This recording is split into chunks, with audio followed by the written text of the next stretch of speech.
Tunay na kalawang mula sa hukay. Malalim ang pagkakaugat hanggang sa kaibuturan. Natural na nagbabago ang kulay ng kalawang. Artipisyal na kalawang. Mababaw lang at pabaya ang pagkakagawa. Isang kaskas lang, tanggal na.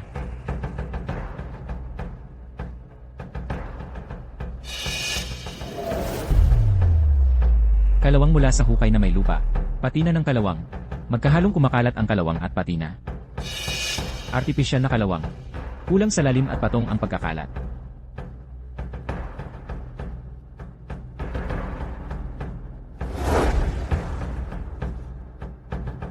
Tunay na kalawang mula sa tubig. Sumusunod sa hugis, umaangkop sa piyesa. May natural na kinang nabasa. Artipisyal na puting kalawang, nakahanay ng patag, matigas at tuwid. Tuyot, mapurol at parang pulbos na asin.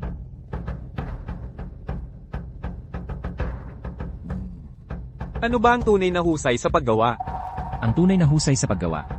Hindi ito tungkol sa pagpapanggap na tunay ang mga peke. Ito ay tungkol sa pagpapanumbalik ng mga nasirang artifact. Pagbibigay sa kanila ng bagong buhay. Isang kasanayang naglalantad sa mga manggagaya. At walang pagtataguan ng mga ito. Bakit ko itinuloy ang ganitong sining?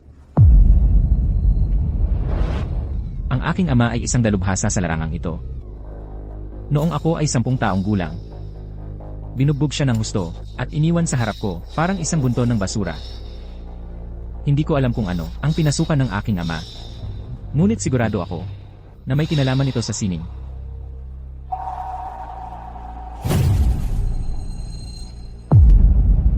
Tatay. Tatay.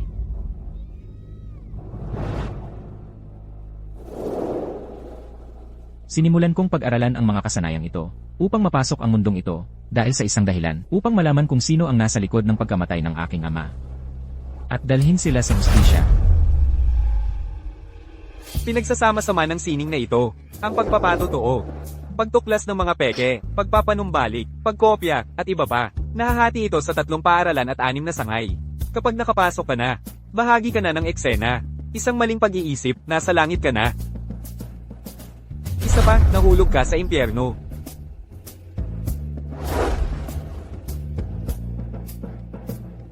Mula sa sandaling ito, ikaw ay isang matandang tagapagbantay. May tungkulin ka, na itaguyod ang tunay na diwa ng sining na ito, at alisin ang lahat ng dumi sa landas. Tandaan, ang iyong mga kamay ay hindi dapat humawak ng maruming pera, dahil ang maruming pera ay nagdudulot ng kapahamakan. Ang mga kamay na ito, ay dapat gamitin lamang para protektahan, ang mga artipakto ng Republika. Hindi para sa pansariling pakinabang.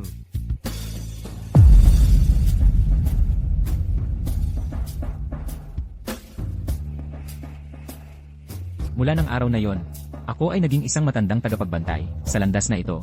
At itinanim ko sa aking buto ang mga salita ng aking mentor. Sa aking mga buto, hindi nagtagal. Sinundan ko ang mga bakas na iniwan ng aking ama at napunta sa Rivermore. Ryan Nolan. Ang kandilerong ito mula sa Dinastyang Qing ay nawawala ng base. Kukunin ito ng customer mamayang hapon. Humanap ka ng base at ikabit mo para sa kanila. Sayang naman. Napakaganda ng antigong ito, ngunit wala ang base. Bumababa ang halaga nito ng 70 hanggang 80%.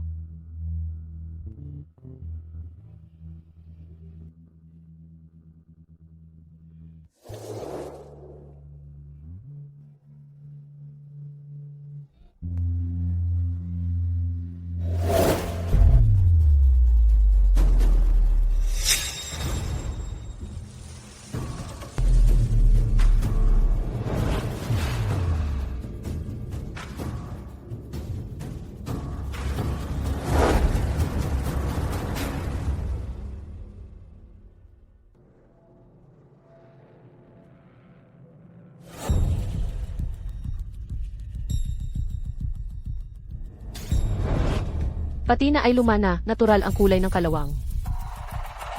Walang senyales ng anumang pagpapanumbalik. Kahit na isang dalubhasa ang dumating, kailangan nilang maglaan ng malaking pagsisikap para makagawa ng isang kapanipaniwalang peke. May talino talaga ang batang ito sa paghahanap. Magaling siya talagang maghanap ng mga bagay.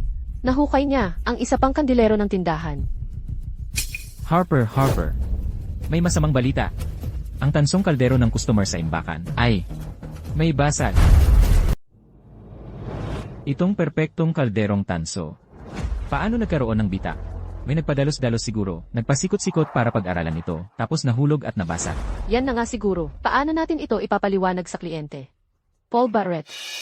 Maaari mo bang sabihin sa amin ang detalyado ang sitwasyon ng kalderong tansong ito? Nakapag-inspeksyon na ako, ang kalderong ito. Ang laki, mga marka sa loob, at material, ay sumusunod sa pamantayan ng Western Zero na kagamitang tanso. Napakahalaga nito. Sa negosyo natin, kapag dumaan sa ating kamay ang isang bagay, tayo ang mananagot. Kung may mabasag habang nasa ating tindahan, tayo ang magbabayad. Ano ang gagawin natin ngayon? Kaninong piyesa ito? Galing ito sa isang kolektor na ang tawag sa kanya ay Old Hunter. Siya ang nagdala nito, dinala niya ang kaldero sa tindahan para ma-appraise. Nag-charge tayo ng appraisal fee, tapos kinuha niya itong kalderong tanso na balak ipa-auction. Hunter Mercer. Harper Wells. Ito ang inventory list para kay Hunter.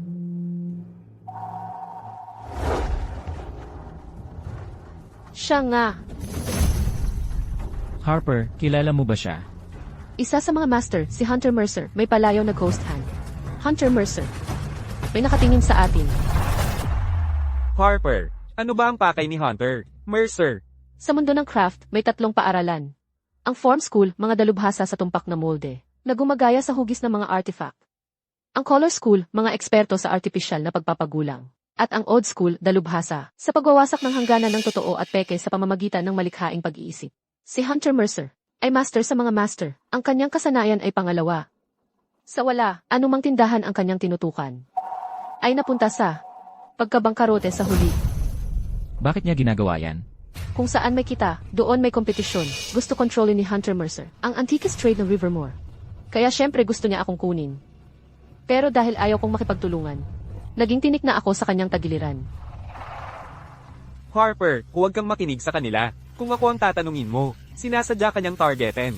At kung ako ang tatanungin, itong kaldero, ay peke rin naman siguro. Sa larong ito ng craft, ang peke at tunay ay mahirap paghiwalayin. May iba't ibang chismis na kumakalat. May nagsasabing mga pambihirang kayamanan ay galing sa palasyo, galing sa kalsada. Sino ang makakapagsiguro? Ang tuntunin sa industriyang ito ay, kung walang matibay na ebidensya, ay itinuturing na tunay. Tama. Hindi lahat ay may kakayahang protektahan ng sining o manatili sa tunay na diwa ng craft na ito. May mga pumipili lang ng landas, nahabol ang kita at hindi na lumingon. Magsimula man sa pagsira ng isang Western Bronze. Sige na nga. Siguro panahon na para tapusin ang usapan sa kanila. Alam kong lahat tayo ay may koneksyon sa tindahang ito. Lahat tayo ay may nararamdaman para sa lugar na ito. Pero walang bagay na panghabang buhay. Kahit ang isang salo-salo ay may katapusan din. Kung may gusto man kayo na makita dito, pumili lang kayo ng isang bagay. Kunin nyo bilang alaala, isang munting paalala mula rito. Harper, sa tagal ng panahon, kung hindi mo ako binigyan ng trabaho, malamang, nagpapalimos pa rin ako sa kalsada. Ngayong nahihirapan ka, paano ako alis? Tama. Harper, kung hindi mo, tinulungan noon, matagal nang namatay ang nanay ko. Utang ko sa'yo ang buhay ko, paano ko, maaaring umalis ngayon? Harper. Si Charles at ako ay nagtrabaho sa Wells Antiques ng maraming taon. Marami na kaming natutunan sa larangang ito. Akala mo ba natatakot kami kay Hunter Mercer? Eksakto. Ano naman kung si Hunter Mercer ay akala niya alam na niya ang lahat? Ano ba talaga ang magagawa niya sa atin? Malinaw ang mga patakaran sa larangang ito. Ang katotohanan ang pinakamahalaga. Kung matatalo tayo, hindi lang ang ating pusta ang mawawala. Pati ang ating reputasyon ay masisira rin. Iyon ang pagharap sa katotohanan.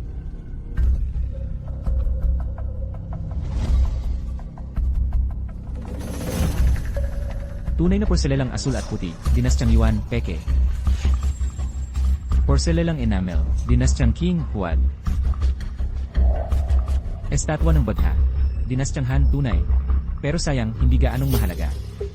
Anong ginagawa ni Ryan? Ryan, seryoso ka bang balak mo? Kumuha ng ilang antigo at tumakas. Sinasabi ko sa'yo, kung maisipan mo lang na umurong, ako ang unang magsasabi sa'yo. Huwag mong kalimutan. Sino ang nagbigay sa'yo ng unang pagkain? Kung hindi dahil kay Harper Wells, matagal ka nang nagutom sa kalsada.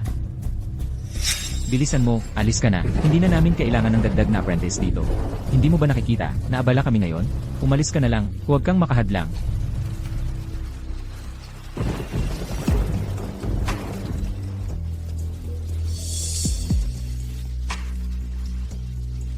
Harper, May shipment tayo bukas. Dobleng check-in ang lahat. Siguraduhin walang kulang. CJ. Harper, ito, alam din daw niya ang Antikes, gusto magtrabaho, pero, sapat na ang tauhan natin. Paul, hindi lang kasanayan ang lahat. Minsan, pagbibigay lang ng pagkain sa isang tao. Lahat dumadaan sa mahirap na panahon. Sa labas, dalhin mo siya sa kusina, bigyan ng makakain. Opo, Harper. Salamat.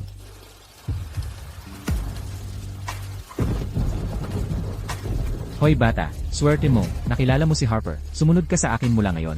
Matuto ka kung gusto mo. Kung ayaw mo, huwag. Tinulungan na ako ni Harper noon. Hindi ko basta iiwan ang nangangailangan. Heto.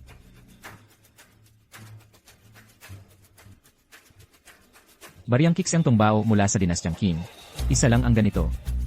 Sapat na ito para harapin ang mga yon. Hoy, Ryan. Wala ka talagang gulugod. Mukhang nawala na ang konsensya mo. Kunin mo ang baryang ito, at umalis ka na rito. Kung aalis ka, umalis ka ng tuluyan. Sight pa lang ng mukha mo, malas na. Lahat may sariling landas. Huwag pilitin ang hindi para sa'yo. Anumang desisyon ang gawin mo, maaaring tama iyon. Ryan, alam ni ate na mabait kang bata. Maghiwalay na tayo. Sa laro. Harper, dumating na si Hunter Mercer.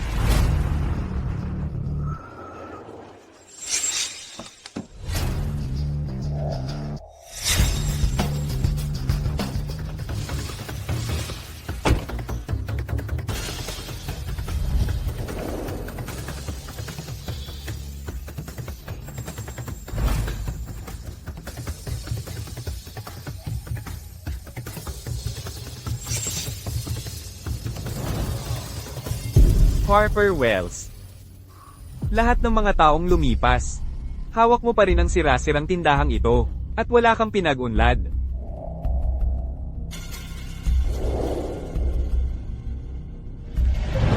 Tatay. Tatay. Ang pagkamatay ni Itay ay may kinalaman sa kanya. Kaya, wala nang pag-uusapan. Noong matalo ng tatay mo, sa akin noon, mas matapang pa siya sa'yo. Ano ngayon? Wala ka bang lakas ng loob na harapin ako kahit isang round? O baka naman itong tindahan ay pakitang tao lang? Huwag mo nang sabihin ngayon na hindi mo na kayang magbayad ng tripod. Hunter Mercer, huwag kang magkunwari. Ang bronze cauldron na ito, perpektong ayos ito. Pagkalipas lang ng isang araw, nabiyak. Ikaw talaga ang may gawa. Sinadya mong iskematiko ang lahat ng ito. Wala kang ebidensya. Huwag kang magkalat ng kung ano-anong sabi. Ingat ka, isasakdal kita sa paninirang puri. Ikaw ay nasa parehong sirkulo. Paano mo hindi alam ang mga pangunahing patakaran? Kapag nasa kamay mo na, ikaw ang mananagot. Kung hindi mo naiintindihan yan, manahimik ka na lang. Ikaw. Magkano ang gusto mo? Bayad pinsala? Sige.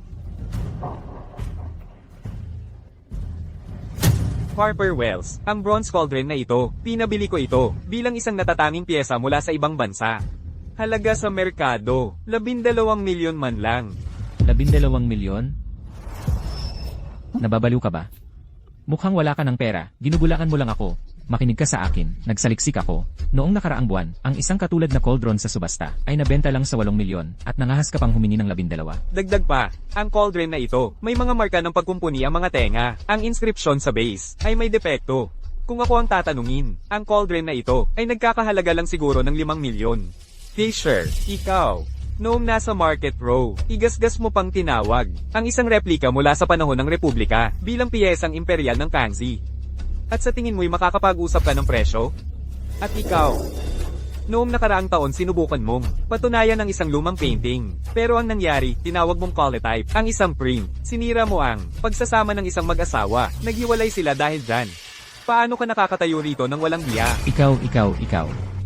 Siya. Paano niya nalaman? Ikaw, siya. Inimbestigahan niya tayo. Kayong dalawang tanga. Ano ba ang alam ninyo? Harper Wells, anong nangyayari? Ang tindahang ito ba'y puno lang ng mga palamunin? Ang mga patakaran sa negosyo. Ang mga pamantayan sa presyo. Ibinabase namin ito sa mga presyo sa subasta. Ikumpara sa mga katulad na bagay mula sa mga subasta. Mataas ang takbo ng mga presyo sa subasta. Para sa bronze tripod na ito, dapat mong hatiin ang presyo mula sa batayang 8 milyon sa subasta. Ang tunay na halaga nito ay, sa pinakamataas, 4 na milyon. 4 na milyon? Ano, akala mo ba ay pulubi ako na madaling itaboy? Kung hindi, ano ba talaga ang gusto mo? Isang bitak lang ito, konting ayos lang at okay na. Bukod pa riyan, pumayag na si Harper Wells na, bigyan ka ng 4 na milyon, higit pa sa sapat yan, ano pa ba ang gusto mo? Sadyang nate ka ba talaga? O nagkukunwari ka lang? Kapag ang mga antigo ay nasira, bumaba ang presyo sa ika-10 ng dating halaga. Ito ay isang bronze tripod mula sa Western Zhou Dynasty. Kailangang bayaran ito sa buong halaga, 8 milyon, kahit 1 sentimo, huwag bawasan.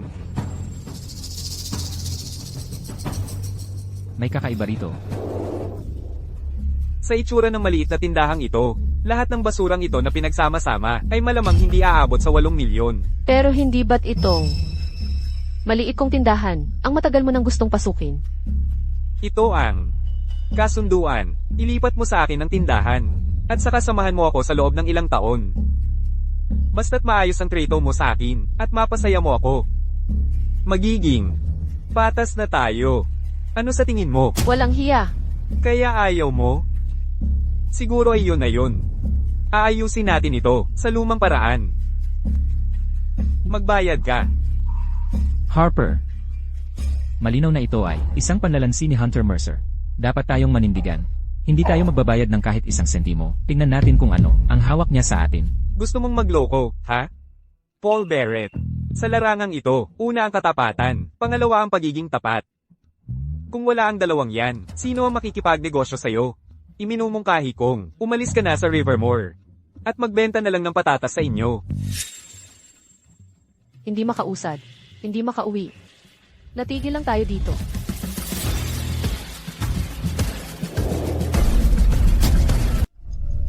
Ryan Nolan.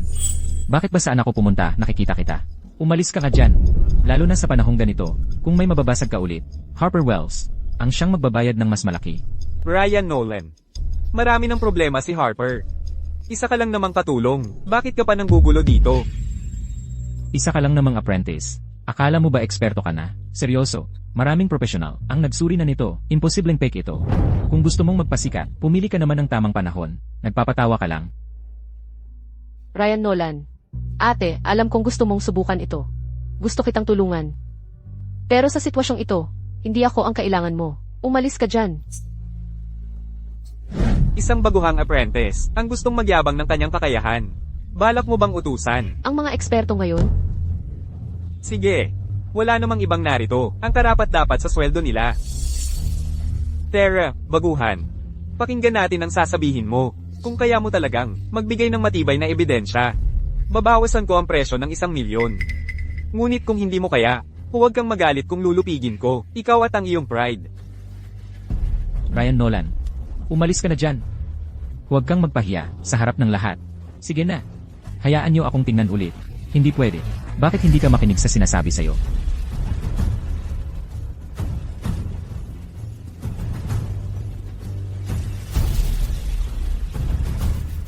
Paul Barrett. Himasin mo ang loob ng kalderong ito. Parang may nakadikit doon. Hindi tama ang pakiramdam. Hipuin, hipuin, hipuin. Ryan Nolan, ano ba talagang hinahawakan mo? Sa tingin mo may makikita kang kapakipakinabang?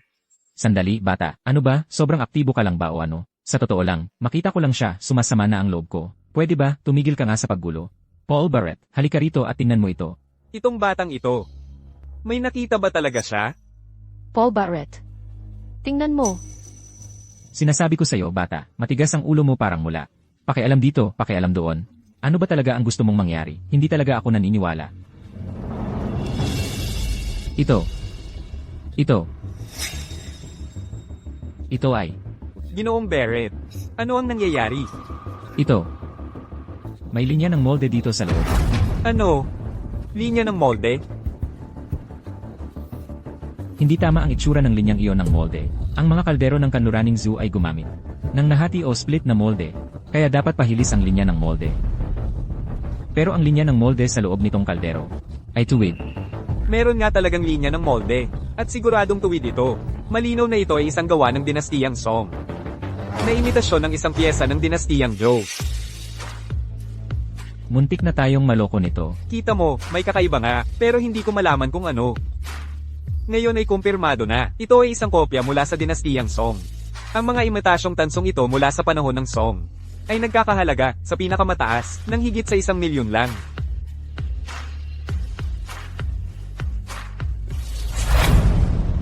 Ito, Ryan Nolan, nawawala ba sa isip mo? Kahit na kopya lang ito ng dinastyang Song, may malaking halaga pa rin ito. Kung masira mo ito, Kailangan mong magbayad. nang mas malaki pa para dito, Ryan Nolan, Ngayon lang nagsimulang magmukhang maayos. sinusubukan mo. Nasirain ito, para sa ating lahat, sinasadya mong guluhin ang lahat. Ryan Nolan, tigilan mo. Hindi ito bagay na dapat mong pakialaman. Ang pamamaraan mong ginagamit para kayurin ang kalawang ay mukhang katulad ng pamamaraang Rust-Orleng. Ito ang pamamaraang Fluorescence Rust mula sa Color School. Paano niya ba nalalaman ang pamamaraang iyon? Hoy, Ryan Nolan, hindi ba sa tingin mo, sapat na ang gulo mong nagawa? Tingnan mo iyang sarili mo, nagkukunwaring nag-aalis ng kalawang parang eksperto ka. Pinapamukha mo lang na, parang master ka. Pwede bang tumigil ka na sa kalokohan, please? Gets ko, gusto mong mag-stand out, magkaroon ng totoong skills. Pero dapat basahin mo ang sitwasyon, hindi ba? Paul Barrett, Alan Fisher, masasabi niyo ba kung anong klaseng kalawang ito? Hindi mo pa talaga ito ipinakita sa amin dati. Ikaw. Hindi ko ba ito ipinakita sa inyo? Kasi naman, hindi kayo nagkukusa matuto kailanman. Makinig kayo. Ang kalawang dito ay malinaw na. Malinaw na, malinaw na. Ito. Pair. Ito. Ano ba to? Kahit ako, hindi pa nakakita ng ganitong kalawang. May mali. Alan Fisher. Tingnan mo. Ano kaya ang mali dito? Ito ay water pit rust, dirt pit rust, o kaya, worst case, raw pit rust. Tingnan mo mismo.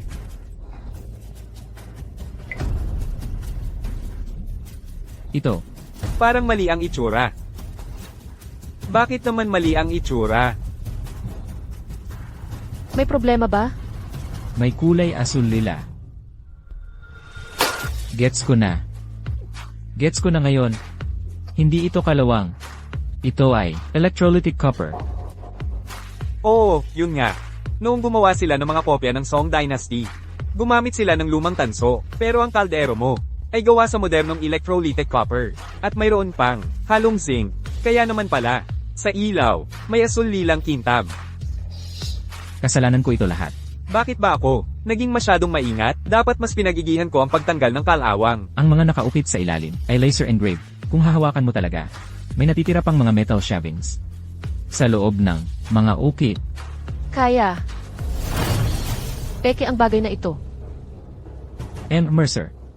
Ang modernong peking dala mo dito, malamang ay hindi lalampas sa 2,000 ang halaga. Ikaw. Sino ka ba talaga? Isang apprentice lang na hindi pa nagsisimula. Isa siyang apprentice na hindi pa gaanong sanay. Ang baguhan talaga nitong apprentice. Hunter Mercer. Huwag mo siyang pansinin, apprentice lang naman siya, sinusubukan mong pahirapan siya. Minsan, medyo padalos-dalos si Ryan Nolan. At medyo matapang. Pero siguradong hindi siya yung tipong kayang turuan ng isang dayuhan tulad mo.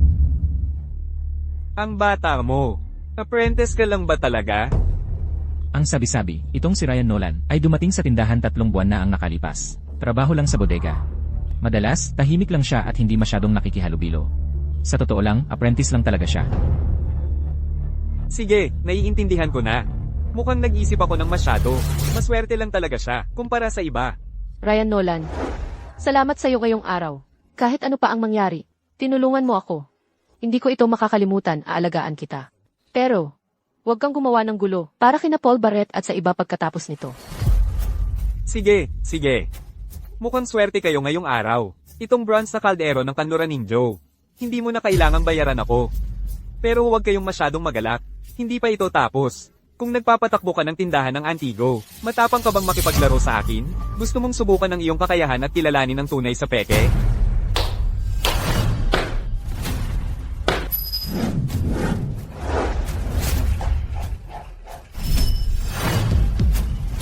Tingnan natin kung ano ang tunay at hindi. Kaya, dito na tayo napunta. Lahat tayo ay nasa negosyo ng Antigo. Kaya dapat alam natin, ang mga silver dollar na ito, ang pinakapangunahing koleksyon dito. Kung kaya mong malaman kung alin sa 4 na silver dollar na ito ang tunay. Saka, hindi na kita guguluhin pa at babayaran pa kita ng 1,000,000. Gansu coin, ship dollar, eagle dollar, car coin. Ang isa ay halatang huwad. Ang isa ay malinaw na tunay, mukhang tunay. Pero sa totoo ay nasa gitna. Pero lahat sila ay dekalidad. Halos hindi mo malaman kung ano ang tunay at huwad. Ang bawat isa sa 4 na paong ito ay may piraso ng papel sa ilalim. Kung saan, nakasulat kung aling mga silver dollar ang tunay o hindi. Kung hindi mo, makapagpas siya ng tama. Pasensya na. Ang tindahang ito ay mapapasakin. Na, at ikaw ay aalis sa Rivermore. Kaya, ano na? May lakas ka ba ng loob? O wala? Gusto mong kunin ang lugar na ito, at palayasin kami sa Rivermore. Talagang pinipilit mo kaming, hanggang sa dulo na. Hunter Mercer, alam kong, nahukay mo na ang bitad mo, naghihintay lang na mahulog kami doon. Pero kung tumanggi kami, ano ba talaga ang magagawa mo sa amin? Paul Barrett, nakalimutan mo na ba ang mga patakaran ng Wells Antiques? Bawat taon, ang bawat antique shop ay may isang pagkakataon lang para maglagay ng Do Not Disturb sign. Noong nakaraang taon, nag-ostrich na kayo. Ngayon naman, daga naman ang gusto niyong paglaruan? Siguro dapat umalis na lang kayo, mag-impake at lumayas. Hunter Mercer, ang lakas ng loob mo. Ang gusto mo lang ay, ang nasa loob ng shop na ito. Tama ka, gusto ko nga. Ano? Bawal ba yon? Harper Wells. Sabi ko, palayasin na natin siya. Tapos na kaming makipaglaro sa kanya. Hindi natin pwedeng sirain ang mga patakaran ng Wells Antiques. Kung wala sa atin ang may lakas ng loob na tanggapin ang hamon sa pag-authenticate, talagang hindi tayo mananatili sa negosyong ito. Kaya ngayon, kailangan nating tanggapin ito. Pakinggan niyo ang sarili niyo. Kayo pang mga lalaki, hindi pa rin kayang pantayan ng isang babae. Harper Wells. Nitong nakaraang 2 taon, hindi pa natalo si Hunter Mercer kahit minsan sa Rivermore.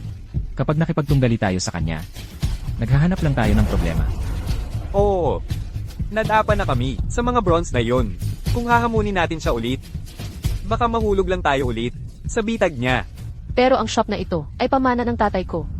At kung ibibigay ko lang ito sa kanya, hindi ko kayang tiisin yon. Harper Wells, ako ang nag-appraise. Sa halos lahat ng coins. Sa shop. Paano kung Hayaan mo akong. subukan ito? Sigurado ka bang kaya mo? Ako.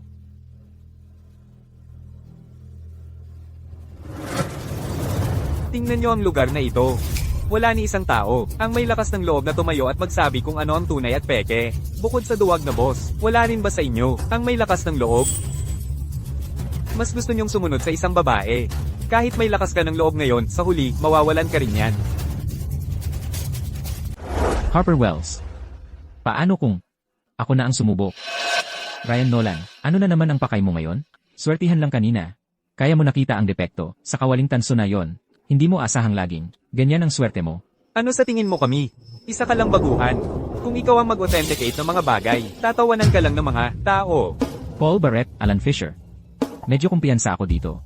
Tumigil ka na. Sa nakalipas na 3 buwan, wala akong nakitang tunay na kasanayan na natutunan mo. Tapos may lakas ka pa ng loob na sabihin kumpiyansa ka. Tigilan mo na yan. Ryan Nolan, hindi naman sa sinisiraan ka namin, ni Paul. Hindi ka pa lang talaga handa. Alam kong gusto mo ng pagkakataon. Pero, hindi pa ngayon ang tamang panahon. Ang daming tao ngayon, ha? Harper Wells. Ano, ayos na ba ang kandelero kong Qing Dynasty? Tapos na. Sandali lang. Yung suot at kilos ni Jimmy Blake. Parang may dating na maestro. Harper Wells.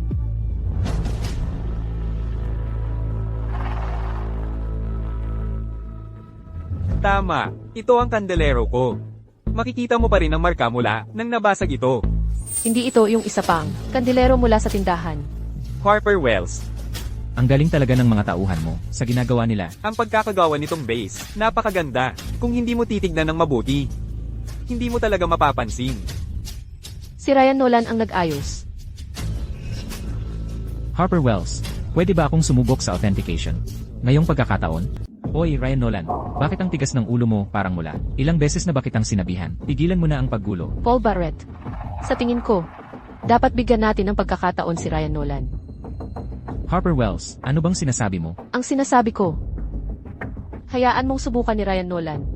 Pero Harper, 3 buwan pa lang dito si Ryan. Baguhan pa lang siya. Kung matatalo siya, mawawala sa atin ang tindahan. Harper, huwag kang magpadalos-dalos. Ito ay tunay na hamon para malaman ang tunay. Ako, si Jamie Blake, gustong-gusto ko ang magandang palabas. Perpektong pagkakataon para manood at matuto. Harper Wells, hindi ba kayo titigil sa pagtatalo? Mag-iingay ba kayo hanggang sa pagbubukang liwayway? Kung walang lalaban, ako ang mamamahala sa tindahang ito. Dahil walang may kumpiyansa. Bakit hindi siya payagang sumubok? Parang laging swerte. Ang mga baguhan. Handa akong magtiwala sa kanya. Harper Wells, nagbibiro ka ba? Iniinsulto mo ba ako? Gusto mo bang isang apprentice ang makipagharap sa akin? Hayaan mong sabihin ko sa'yo, hindi ako makikipagkumpetensya sa isang apprentice. Maliban na lang kung ano. Maliban na lang kung taasan mo rin ng pusta. Kung matatalo ka, iiwan mo ang isang kamay para sa akin. Nakaka-interes. Hunter Mercer, hindi ba't diretsahan ka na lang? Ngayon na nang-aapi ng tao. Bakit pa namin gagawin ang pustahang yon sa'yo? Ikaw sa isang apprentice. Ano ba ang problema mo? Kung sa tingin mo ay magaling ka, ikaw na ang lumaban. Kung hindi, manahimik ka na lang. Ryan Nolan, aminin na lang natin ang pagkatalo. Sa pagkakataong ito, Handa akong taasan ang pusta. Pero kung matatalo ka, kailangan mong lumuhod at humingi ng tawad kay Harper.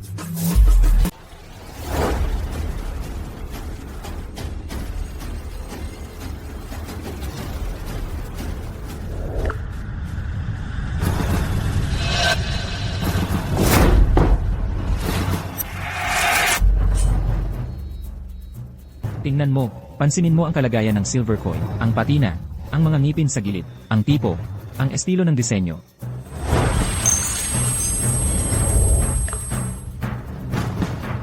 Itong si Ryan Nolan. Hindi siya natututo ng mga bagay na kapaki-pakinabang. Laging puro pasikat na trick ang ginagawa. Tipuin mo, pakiramdaman mo ang silver coin. Gaano ka homogeneous ang font? Gaano kagasgas ang ibabaw? Timbangin mo.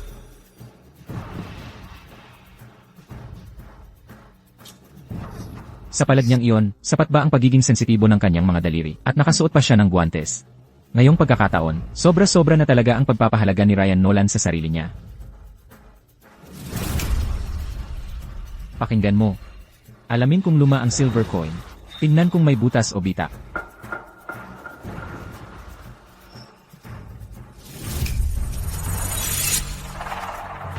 Ang mga silver coin na ito, hindi sila ganoon kasimple. Mukhang tunay ang patina. Malinaw at matalas ang mga gilid. Ang mga silver coin na ito, sinadya talagang gawing mukhang tunay at peke. Tingnan natin kung paano mo sila pagbubukurin. Ryan Nolan, laging nagpapasikat sa mga kakaibang trick na yan. Ano ba nang ginagawa niya? Nalilito na ako dahil sa kanya. Sa tingin ko si Ryan Nolan, gustong-gusto lang ang atensyon. Puro pasikat lang, walang silbi. Ni hindi nga makapag-step up sina Alan Fisher at Paul Barrett. Apprentice lang naman siya. Sino ba sa tingin niya siya? Seryoso, nakakahiya ito. Hoy, tigilan niyo yan. Kasama ko ring nagjo-judge si Alan Fisher. Hindi ba't pareho lang tayong nagpipili?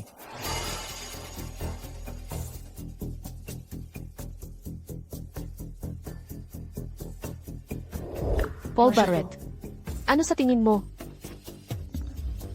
Harper Wells. Ang gawa sa apat na coin na ito ay medyo magaspang, pero tama naman ang mga detalye. Kahit ang patina, ay mukhang luma na. May edad na talaga sila, at tugma naman yun. Hindi madaling magpasya.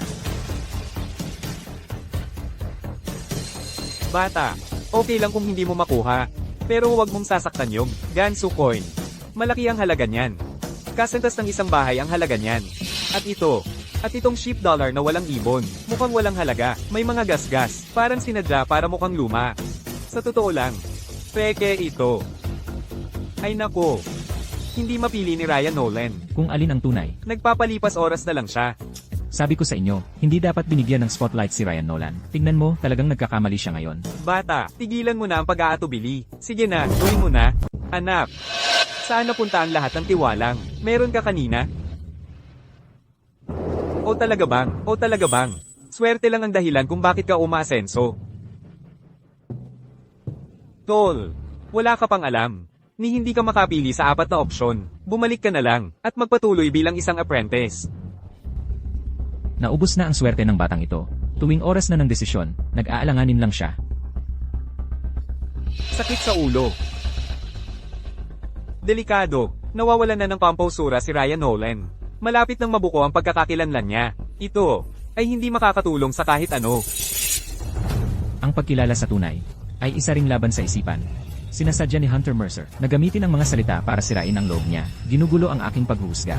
Kapag ang kalahok ay nawalan na ng tiwalang mananalo siya. Kahit magaling ang kanyang kakayahan, mali pa rin ang mapipili niya. Si Ryan Nolan ay isang apprentice lang, wala siyang karanasan, kaya mahirap talaga para sa kanya ang pumili. Ngayon, natatakot na siya dahil sa mga salita ni Hunter Mercer. Wala na siyang pag-asa. Sige, Paul Barrett, tigilan mo na ang pang-aasar mo. Kung may nakikita ka talaga, tulungan mo si Ryan Nolan na makapili. Hindi naman ako pwedeng kumuha nito mismo. Nakita ko lang ang isang maliit na clue, pero kahit ako, hindi makapagdesisyon. Ryan Nolan, hindi ako takot matalo. Pumili ka ng walang alinlangan.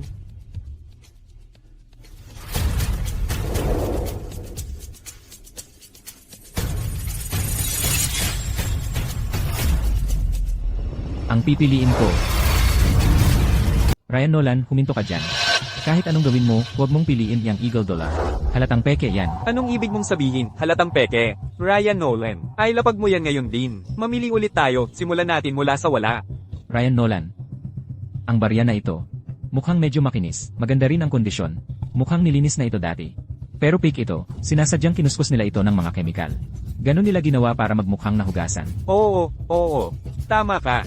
Ang pag-authenticate ay palaging laro ng mga peke at tunay. Tungkol lang yan sa pagsubok sa isa't isa. Kaya pala nahuli ni Paul Barrett. Buti na lang nagsalita siya ng maaga. May mga bagay talagang gumaganda sa pagtanda. Anong problema? Nakarinig ka lang ng ilang komento at ngayon, natatakot ka ng pumili? Sinabi ko ba na pipiliin ko ang Eagle Dollar? Paul Barrett, nagkakamali ka. Ang Eagle Dollar na ito ay hindi artificial na tinanda. Masyadong malapad lang ang reading sa gilid. Hindi pantay ang cross-section, at walang mga palatandaan ng aktwal na sirkulasyon. Hunter Mercer, nagbubulahan pa rin niyang bata. Siguro nagpapanik na siya sa loob.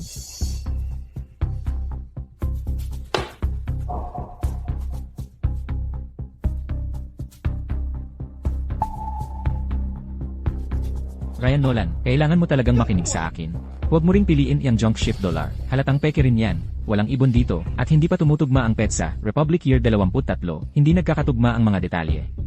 Paul Barrett, hindi mo ba pwedeng tulungan si Ryan Nolan at pumili na lang para sa kanya? Nasa pagitan ng auto dollar at gansu dollar, pumili ka na lang ng isa sa dalawa. Ryan Nolan, sundin mo ang payo ni Paul. Ay lapag mo ang junk ship dollar. Harper Wells, bakit hindi mo siya kausapin? Paul Barrett, Alan Fisher.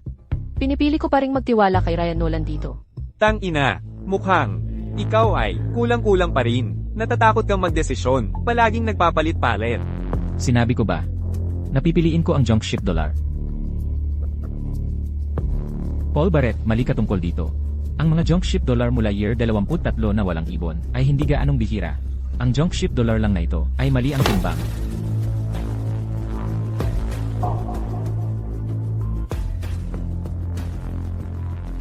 May tunay na galing yang bata, nakikita niya ang bawat depekto, pero hindi siya nagkakamali. Hindi tulad ng dalawang matatandang yun, na puro hula lang ang ginagawa, at hindi naman tama ang hula. Paul Barrett, tulungan mo na si Ryan Nolan na pumili ng isa. Huwag mo akong madaliin, hindi rin ako sigurado dito. Ngayon, tig 50% na lang ang tsansa. Kahit alin ang ating piliin. 50% lang ang tsansa.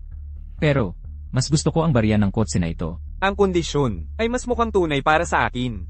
Paul Barrett, hindi pa ako nakakahawak ng kasing dami ng barya tulad mo, pero sa tingin ko rin, dapat itong barya ng kotse ang ating piliin. Kahit na mukhang mapurol ang petina, ang texture ay talagang malinaw. Ang galing. Nagkasundo na rin sa wakas sina Paul Barrett at Alan Fisher. Wala nang mali ngayon. Hindi na pwedeng magkamali ngayon. Sa tingin mo ba si Ryan Nolan ay hindi makikinig sa kanila at pipili ng mali ng sadya? Impossible. Nakasalalay din ang kanyang sariling kamay dito. Mahirap ang round na ito ng Spot the Real One. Hindi madaling magdesisyon. Harper Wells, kapwa kami ni Alan Fisher ay naniniwala na dapat itong barya ng kotse ang piliin. Sabihin mo agad kay Ryan Nolan. Sabihin mo sa kanya kung alin ang pipiliin.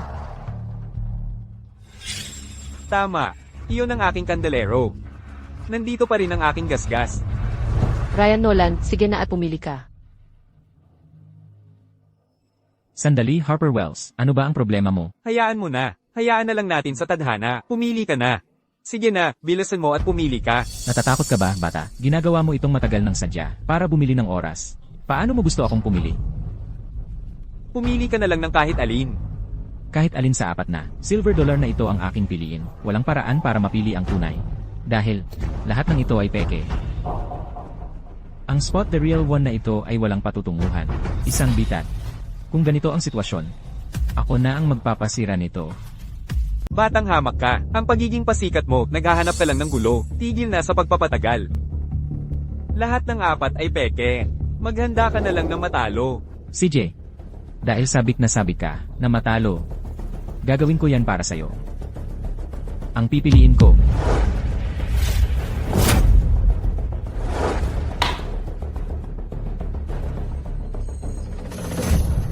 Ryan Nolan, paano mo nagawa na alisin ang mga token ng kotse? Hindi mo man lang iniisip ang tindahan. Kahit na wala kang pakialam sa shop, isipin mo ang kamay mo. Ryan Nolan, ang pag-aastang matigas ang ulo mo, ay magdudulot lang ng malaking kapahamakan sa'yo. Ginawa mo talaga, Ryan Nolan. Kung mawala sa'yo ang shop, at maging pilay ka, ako mismo ang babatuhin sa'yo. Batang hamak ka. Tulad ng kasabihan, kapag hindi mo pinakinggan ang payo ng nakakatanda, magdudusa ka, harapan, ilabas mo ang mga token ng kotse. Mag-iwan ng 3, magtapon ng 1. Kaya ang tunay na token na napili mo ay ang Gansu token. Panghuling sagot, tanggal ang kamay. Boss, kahit bigyan mo pa siya ng isa pang pagkakataon, hindi pa rin niya magagawa. Tapos na. Mali. Sa totoo lang, 3 ang pipiliin ko at 1 ang itatapon. Ang 3 ito na napili ko ay pawang peke. Hunter Mercer, may tutol ka ba? Sinasabi mo ba, sa akin na ang 3 ito? Ako. Sinabi mo kanina, sinasabi sa sulat sa loob ng kahon, kung fake ito o hindi. Ngayon, hinihiling kong buksan mo ang sulat, para mapatunayan kung peke nga, ang 3 barya na pinili ko. Ano ng problema? Natatakot ka bang buksan? Anong nangyayari? Baka naman si Hunter Mercer ay hindi maglakas loob na ilabas ang sulat. Ikaw na magsabi, may katiwalian bang? Nangyayari dito? Hunter Mercer, ang punto ng pagpapatunay ay ang pagiging patas at transparente. Pakibuksan ang sulat ngayon din. Sige, gagawin ko. Bakit ka nagmamadali?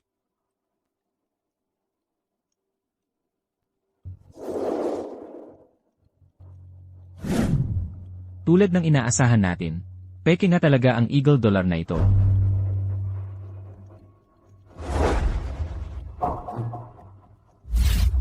Ito rin, ay tugma sa aking pasya. Peke rin ang ship dollar na ito. Ang natitira na lang ay ang car coin. Buhay, kamatayan, hayop ka. Bibigyan kita ng isa pang pagkakataon. Hindi ko bubuksan. Ang pangatlong sulat.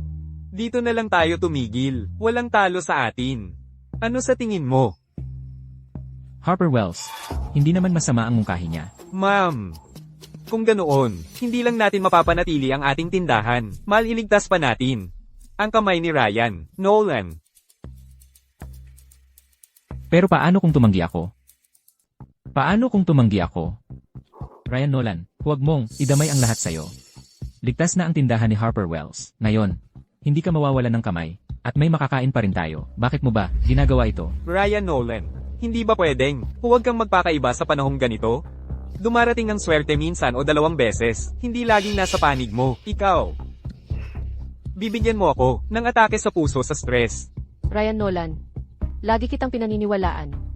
Pero, sa tingin ko dapat mong malaman, kung kailan titigil.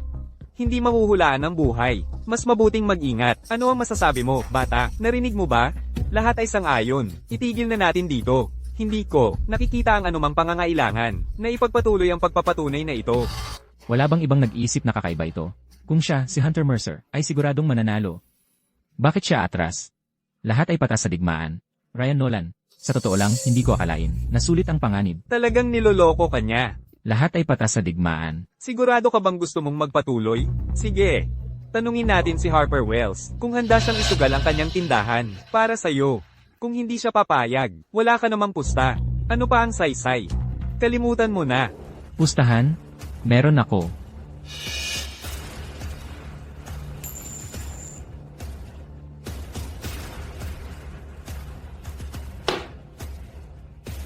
Hindi ba yan ang copper coin na kinuha lang ni Ryan Nolan? Ang barya na yan ay hindi higit sa ilang piso ang halaga. Ano ang silbi niyan? Ryan Nolan, nawawala ka na ba sa sarili mo?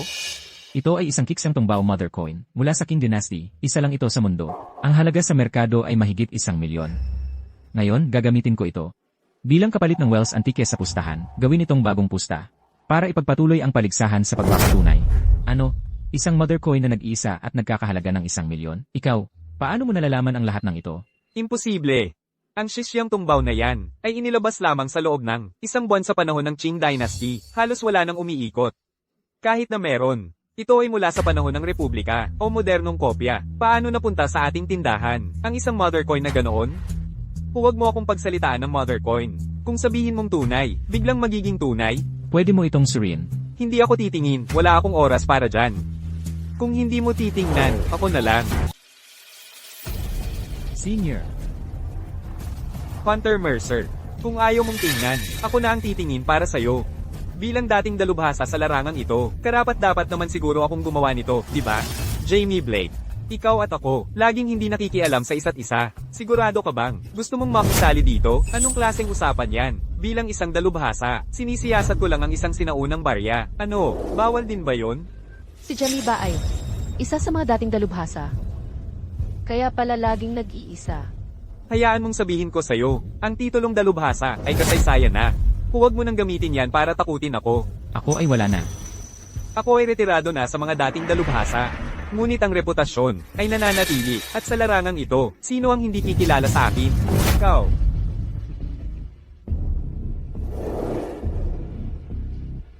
Ang laki.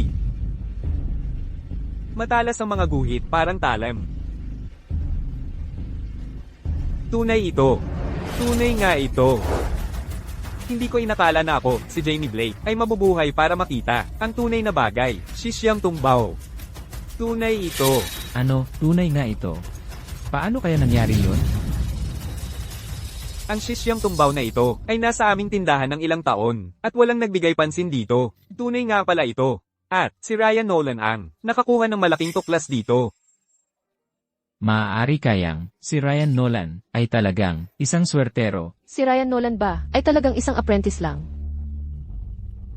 Kahanga-hanga, talagang kahanga-hanga. Sa ngalan ni Elliot Grant, ay ipinahahayag ko, ang Shishyang tumbaw coin na ito mula sa dinastiyang Qing, ay walang katulad. Talagang tunay. Isang tunay na antigo, at nagkakahalaga ng mahigit $1,000,000.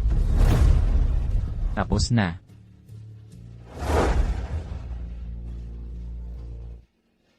Hunter Mercer, ayon sa mga patakaran ng negosyo, sa pagpapatunay ng pagiging tunay, maaari kang magpalit ng bagay na may katumbas na halaga bilang pusta.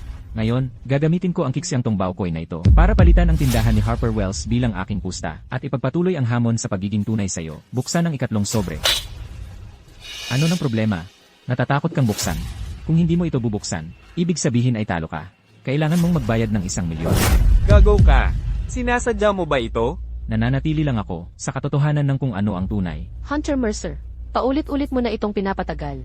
Mukhang talo ka na talaga. Magpapatuloy ang hamong ito, ngunit si Hunter Mercer ay kakaiba ang kilos sa hindi pagbubukas ng sobre. May malinaw na katiwalian. Ngayon si Ryan Nolan ay naghain na ng sariling pusta. Mukhang sigurado siyang mananalo. Bata, sasabihin ko sa iyo sa huling pagkakataon. Itigil na natin ito dito. Maaari pa tayong magnegosyo sa hinaharap. Baka maging magkaibigan pa tayo. Ngunit kung ipipilit mo, nabuksan ng sobrang yon. Pagsisisihan mo ito. Malakas ang impluensya ni Hunter Mercer sa buong Rivermore. Mas mabuting pag-isipan mo ito. Bata, totoo ang sinasabi nila. Natatakot ka ba? Hindi. Hunter Mercer. Ipagpapatuloy ko ito. Pakibuksan ang ikatlong sobre. Sigurado ka? Sigurado ako. Sige.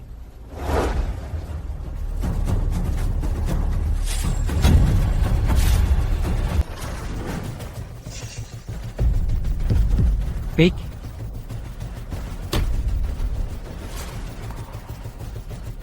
Bata, may galing ka pala. Peke ang lahat ng tatlong ito. Natalo ako.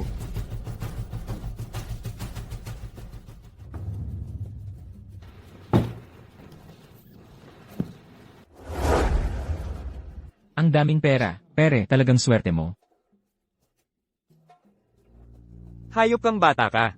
Hintayin mo lang. Magkikita pa tayo ulit. Umalis na tayo. Tigil. Nagsorry ka na ba? Ako, si Hunter Mercer, ay handang tanggapin ang pagkatalo ko. Harper Wells, nagkamali ako sa pag-usap sa iyo kanina, at sinubukan kong agawin ang tindahan mo. Hindi yon tama. Narito ako. para humingi ng paumanhin. Sapat na ba yon? Aalis na kami. Sandali. Sinabi ko bang pwede ka nang umalis? Hindi pa natin tinitignan ang pang-apat na pera. Nagmamadali kang umalis. Talaga bang aalis ka na lang ngayon? Bata, natalo na ako, pero patuloy kang naninindak sa akin. Paulit-ulit, ano ba talaga ang gusto mo? Hunter Mercer. Ayon sa mga patakaran ng trade, kapag may nag-grade sa isang appraisal at nahuli ng may daladalang ebidensya, hindi lang kamay ang mawawala sa kanya. Pati sa trade palalayasin siya. Tama. Ganoon nga ang patakaran. So ang sinasabi mo, ay ako ang nag-grade? Eksakto. Dinaya mo ang laro. Ngayon naman ay iniinsulto mo ako. Kung wala kang anumang ebidensya, ayon sa ating mga patakaran, ang dapat mawalan ng kamay ay ikaw. Ebidensya. Nandito. Seryoso ka bang gustong ipitin ako? Sa isang sulok? Tigil. Bata, may $1,000,000 ako dito. $1,000,000. Basta kunin mo lang ang perang ito. Magkukunwari na lang tayong walang nangyari ngayong araw. Hindi ba, Brian Nolan? Bibigyan kita ng 30% ng mga share ko sa antique shop. Hindi, 50%, 80%, 100%. Brian Nolan. Ang lalaking nasa likuran ko ay si Brian Masters. Kung maglakas loob kang hawakan ako, hindi kanya palalampasin. Dito sa Rivermore. Kung gusto ni Hunter Mercer na mawala ang isang tao, hindi na sila mabubuhay hanggang bukas.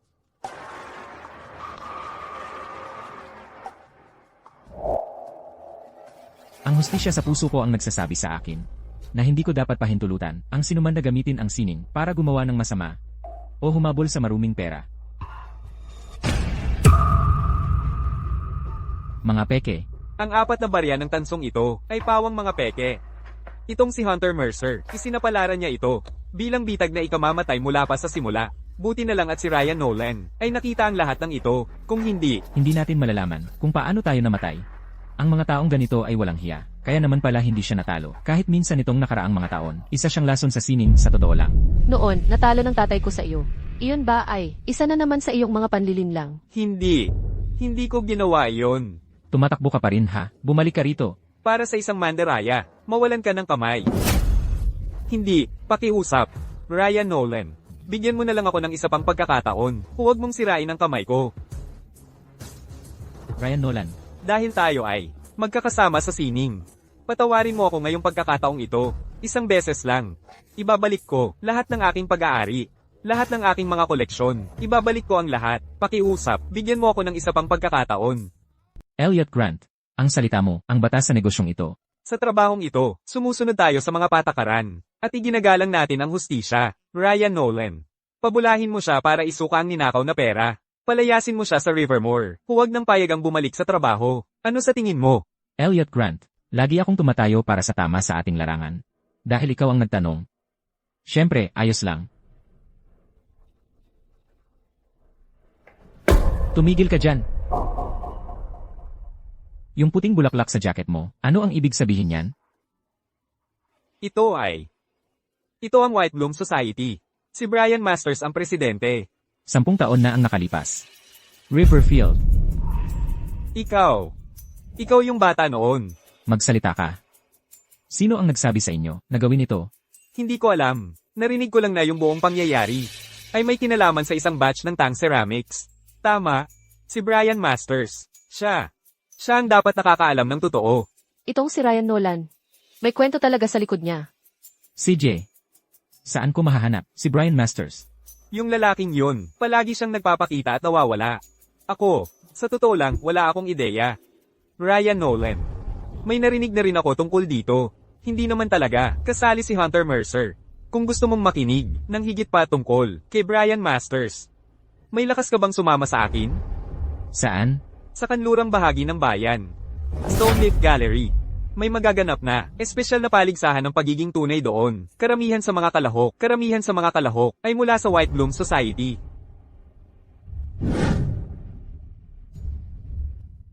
Sasama ako. Ryan Nolan. Ang milyon na ito, ikaw ang nanalo nito.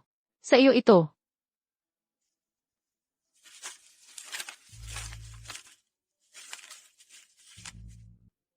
Ang perang ito ay hindi sa akin. Kung kukunin ko man ang kahit ano, Tanging ang 1,000 lang ang tatanggapin ko bilang bayad sa pag-appraise ng siyang kitong bao. At ang mother coin na ito, sa totoo lang sa tindahan ito, kaya dapat dito lang ito. $1,000,000. Ganun-ganun na lang, tatanggi ka? Hoy, iba ka talaga. Tungkol naman sa mother coin na ito, masasabi kong, regalo sa'yo ito ng tindahan. At ayaw mo pa rin, hindi naman talaga malinis ang pinagmula ng perang ito. Pero pwede pa rin itong gamitin para sa isang mabuting bagay. Si Harper Wells, mabait naman siya, at mapagkakatiwalaan. Kaya bakit hindi na lang, i-donate ito sa Children's Welfare Center. Para kahit papaano, may mabuting karma ito.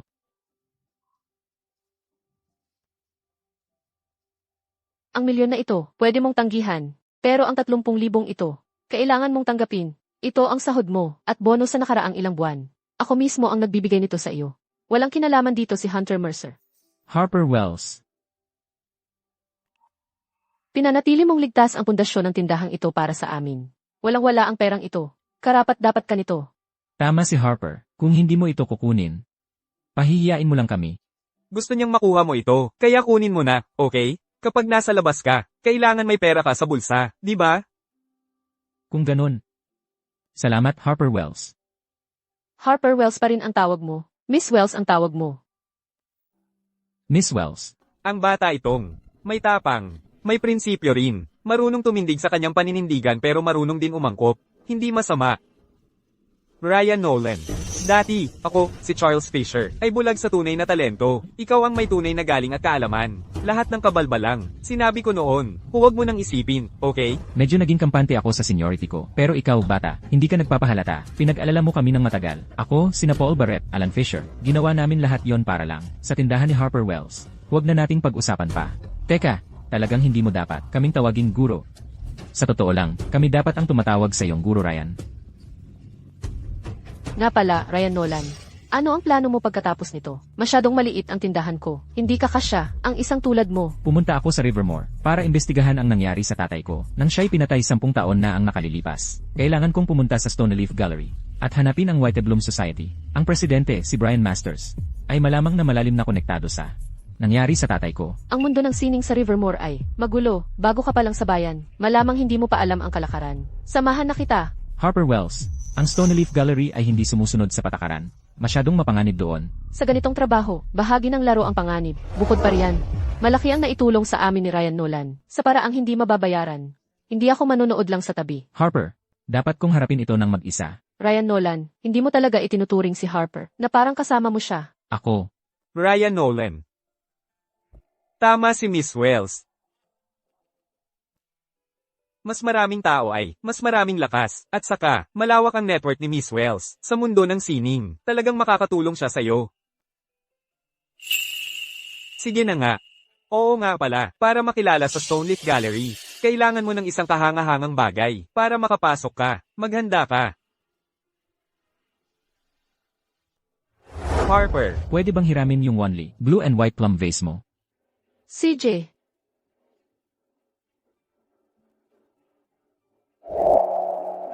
Ang blue and white porcelain vase na ito ay isang bihirang pirasong ginawa ng mga mamamayan sa ilalim ng opisyal na utos. Talagang may halaga ito. Magagawa nito ang trabaho. Kunin mo. Sige, ngayong araw, ay ang buwan ng appraisal meeting ng Stoneleaf Gallery. Kapag nahuli ka, sara na ang pinto. Ryan Nolan, kilalang-kilala ang Stoneleaf Gallery sa negosyo. Pero hindi ganoon kasimple ang totoo. Pero hindi ganoon kasimple ang totoo. Harper Wells, ano pa ang alam mo? Minsan sinabi sa akin ng tatay ko, lahat ng tinatawag na obra maestra mula sa Stoneleaf Gallery ay hindi talaga matibay sa pagsusuri. May mga depekto silang itinatago. O kaya naman, ay retoke at na-restore na. Pero tuwing may magtatangka, na ipahayag ito, sa huli, laging napapahamak sila. Sa hamon ng pagiging tunay. At ano ang nangyayari sa mga natalo pagkatapos? Maaring mapatalsik sila sa sirkito. O kaya naman, ay tuluyan na lang silang nawawala. Dahil sa likod ng Stoneleaf Gallery, ay ang White Bloom Society. 20 taon na ang nakalipas. May pangalan ako noon, sa eksena ng Rivermore. Pero kahit noon, talo pa rin ako, kay Brian Masters. Ginawa ang mga linya ng kasuotang ito gamit ang iron wire brushwork. Hindi ganoon ang estilo ng pagpipinta ni Huang Gangwang. Peke ito. Hindi pwede. Talagang imposible. Tingnan mo ng sarili mong mata. Ngayon ka pa ba atras? Ako. Jemmy Blake. Natalo ka. Simula ngayon, wala ka na sa sirkito ng Rivermore magpakailanman. Hindi ito totoo. Makalipas ang ilang taon, nakita ko ulit ang pinturang iyon. Doon ko nalaman na gumamit pala si Brian Masters ng sobrang pinong mga stroke ng tinta para baguhin ang disenyo ng kasuotan. Hindi mo lang talaga makikita ng mata. At ganoon na lang. Binili niya ang pyesa mula sa akin sa halagang para sa isang peke. Tapos ibinenta niya ng malaki sa isang negosyante. Kaya, ang kakayahan ni Brian Masters ay nasa antas na ng isang henyo. Pero ang talagang nakakatakot sa kanya ay hindi lang ang kanyang galing, kundi kung paano niya baluktutin ang katotohanan. Gawing totoo ang peke, alam niya kung paano laruin ang mga tao. Elliot Grant, wala bang nakapigil sa kanya? Nakapigil sa kanya? Alam niyo ba, siya mismo ang dating Elliot Grant? Eksakto siyang klase ng tao na nagdudulot ng kahihiyan sa pamana ni Elliot Grant, isang ganap na kahihiyan. Hindi niya napigilan ang tukso ng tubo. Hindi lang niya tinapakan ng mga prinsipyo ng Wells Antiques. Personal pa niyang itinatag ang White Bloom Society, isang grupo na dalawang mukha. Ang Handbook of Authenticity ni Elliot Grant ay nasa kanyang mga kamay. Sa unang pahina, dating nakasulat doon ang Preserve the Real, Reject the False. Pero ipinagpatuloy niya at pinalitan ng mga salitang iyon ng Truth is Fake. Naalala ko, mahigit 20 taon na ang nakalipas. Sa Crystal Works sa The Capital, may isang kolektor na dumating, na may tunay na pintura ni Emperor Huizong ng Song Dynasty, ang Auspicious Crane Scroll. Pero dahil lang tumanggi siyang ibenta ito ng mura sa White Bloom Society, iginiit ni Brian Masters, na peke ito mula sa Qing Dynasty. Lubusang nilabag ang mga patakaran. Ayaw bitawan ng kolektor. Bumalik siya kasama ang isang eksperto. Pero si Brian Masters ay may naisip na ebidensya na nagpatahimik sa lahat. Lumalabas, may pinatago siya na kalahating pahayagan mula sa panahon ng Republic sa loob ng Mount ng Scroll. Ang pulp ay tumagos na sa scroll. Kahit ang lumang pulp ay peke, ang galing talaga ng galaw na iyon. Sa huli, nawala sa sarili ang kolektor. Nilaibat niya at sinabi sa lahat na pinalitan ni Brian Masters ang orihinal na likha. Pero sino ang maniniwala? Ang gawing peke ang tunay, at gawing baliw ang mga matapat. Yan ang pinakamagaling kay Brian Masters. Sa paggawa niyon, Ang kanyang pambihirang mga panlilinlang. Ang dahilan kung bakit pinaghihinalaan ko. Ang mga ekspertong iyon sa Stoneleaf Gallery ay mga tauhan lang ng White Bloom Society. Kaya, ngayong pupunta tayo sa Stoneleaf Gallery. Kailangan natin ng backup plan. Tama, ang mga tao ng White Bloom Society ay bihasa sa pagganti pagkatapos ng pangyayari, kahit na manalo tayo sa Authenticity Challenge. Baka, sa isang eskinita lang tayo mapadpad. may sarili akong plano. Pumusta na kayong lahat? Magpusta na kayo, may iba pa ba? CJ. Bilisan nyo. Mabuti. Madali, wala nang pusta. Magsimula na tayo. Ngayong araw, babagsakin ko kayong lahat. Lahat ng nasa kwartong ito. Si Owen Bishop, punong tagapag-uri ng Market Row. Lalong lumalaki ang kanyang tindahan. Sa kanyang pamamahala, si Hunter Mercer, hanggang ngayon ay hindi pa rin maglakas loob na huminin siya sa isang laban ng pagpapatotoo. Panahon ng Song, isang una na jade mula sa kawanihan ng opisyal ng pagkain. Ay wow!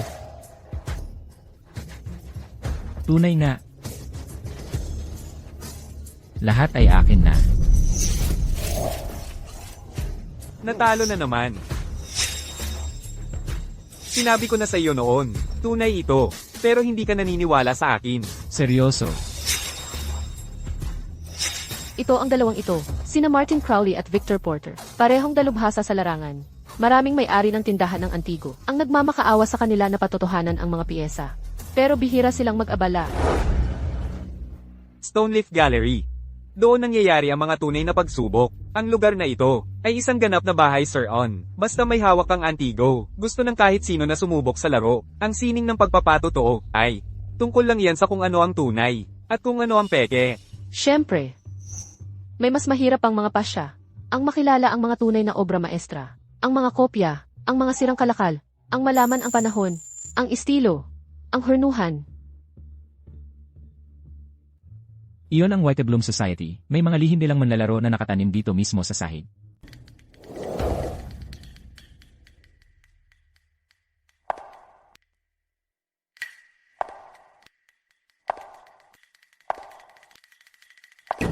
Salamat sa inyong lahat sa paghihintay. Si Finley Doyle yan. Hindi ako makapaniwala na si Finley Doyle nga talaga. Isang tunay na dalubhasa sa pag-appraise. Sumali pa siya sa Stoneleaf Gallery. Itong Stoneleaf Gallery ay nakapag-ipon ng napakaraming top experts. Lalong lumalakas ang kanilang impluensya. Ang authentication event ng Stoneleaf Gallery ngayong araw ay nagtatampok ng isang painting mula sa dinastiyang Yuan, ni Anan, na may pamagat na 8,000 miles of rivers and mountains. Parehong mga patakaran tulad ng dati. Una, ay authenticate ang pyesa. Pagkatapos, maglalagay kayo ng inyong taya. Ang panalo ang kukuha ng lahat. Gawa ni Anan. Si Anan, ang painting genius mula sa dinastiyang Yuan. Paano ito posible? 3 lang ang alam na umiiral na pyesa niya. Ang pinakahuli ay lumitaw. 30 taon na ang nakalipas sa isang auction sa London. Paano ito napunta sa Stoneleaf Gallery? Ang selyong nanji na ito, at ang pagkakalagay nito, ay katulad lang ng nasa pangingisda sa ilog ng Taglagas. Eksaktong-eksakto ang pagkakahawig.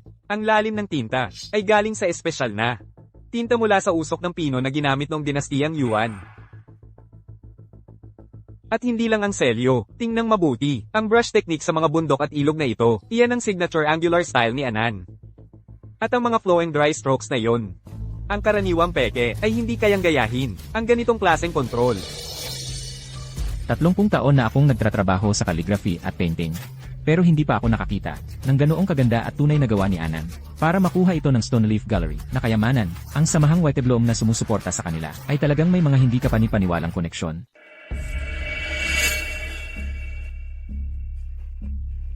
Ang lolo ng tito ko ay nagtatrabaho bilang researcher sa museum. Sabi niya, ang isang painting ni Anan ay pinahahalagahan ng 1,000,000 bawat square foot. Ang 1,000 miles of rivers and mountains na ito ay nagkakahalaga ng di bababa sa 100,000,000. Tingnan mo nga, kaya pala ang Stoneleaf Gallery ay nakapag-set up ng ganoong kalaking scheme. Yun pala, kailangan nila ng talagang pambihira para i-anchor ang event. Karamihan sa mga gawa ni Anan ay nasira sa mga digmaan. At ang mga natira ngayon, lahat ay imitasyon mula sa Ming at Qing dynasties. Ngayon, naglabas ang Stoneleaf Gallery ng tunay na pyesa. Ito ang paraan nila ng pagpapakitang gilas sa Rivermore art scene. Ang impluensya ng White Bloom Society ay mas malaki pa sa inakala natin. Sabi ni Hunter Mercer, ang kaso ng tatay ay nakalink sa nahukay na tang tricolor ceramics noon, may kapangyarihan ang White Bloom Society. Kaya't walang awa nilang tinarget ang tatay. Hoy, mga kasama, sandali, huwag muna kayong magulat. Ang skill showcase ngayong araw ay tiyak na magdadala ng ilang sorpresa.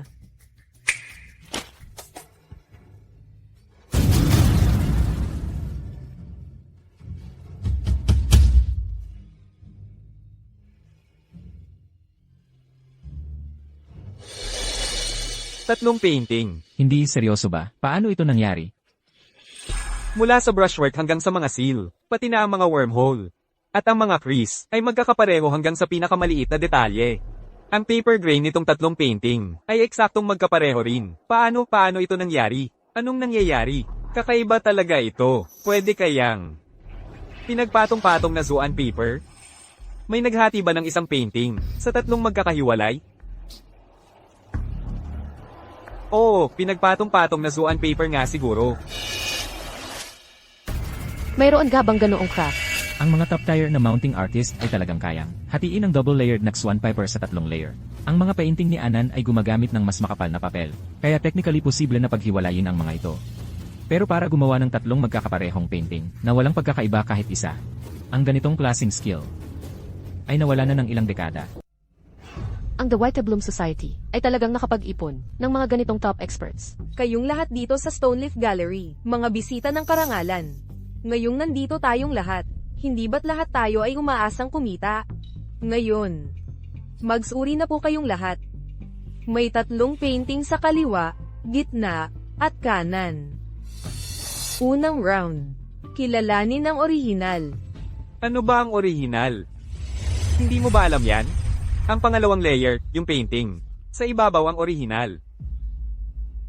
Wala akong alam dyan. Paano ako magsasuri o susugal? Dahil maraming eksperto ngayon, manood na lang tayo kung ano ang mangyayari. Sundan mo lang ang taya nila, okay ka na. Kapag tinanggal ang mga layer, masisira ang ganda ng tinta. Habang lumalalim, lalong tumutuyo. Pero yung painting sa ibabaw, mas malinaw na mas mayaman ang tinta. Ito talaga ang orihinal. Martin Crowley. Sa tingin ko, napapasobra ka na naman, di ba? Sa gitnang painting, may bahid sa gilid ng selyo. Marka yan ng panahon. Kaya, yung nasa gitna, ang dapat na tunay na pyesa. Magkapareho ang iniisip ng mga matatalino. Kung may bahid, di yun ang orihinal. Kung ganoon, susugal na ako ng todo.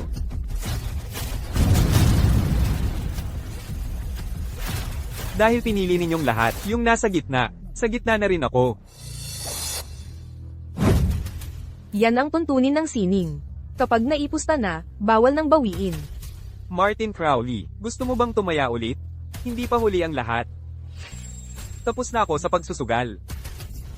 Si Owen Bishop, ang Chief Appraiser, sa Heavenly Pavilion. At siya ang pinakamataas na autoridad sa sining. Sundan mo lang ang taya niya, hindi ka magkakamali. Kilala ng lahat si Victor Porter. Noong nakaraang taon, nakita pa niya ang mga pekeng, 8 Mountains Master. Tama lang ang makinig sa kanya. Tama, 2 Master Appraiser ang nagkasundo dito. Sundan mo lang ang pinili nila. Tiyak nakikita ka, magtaya na.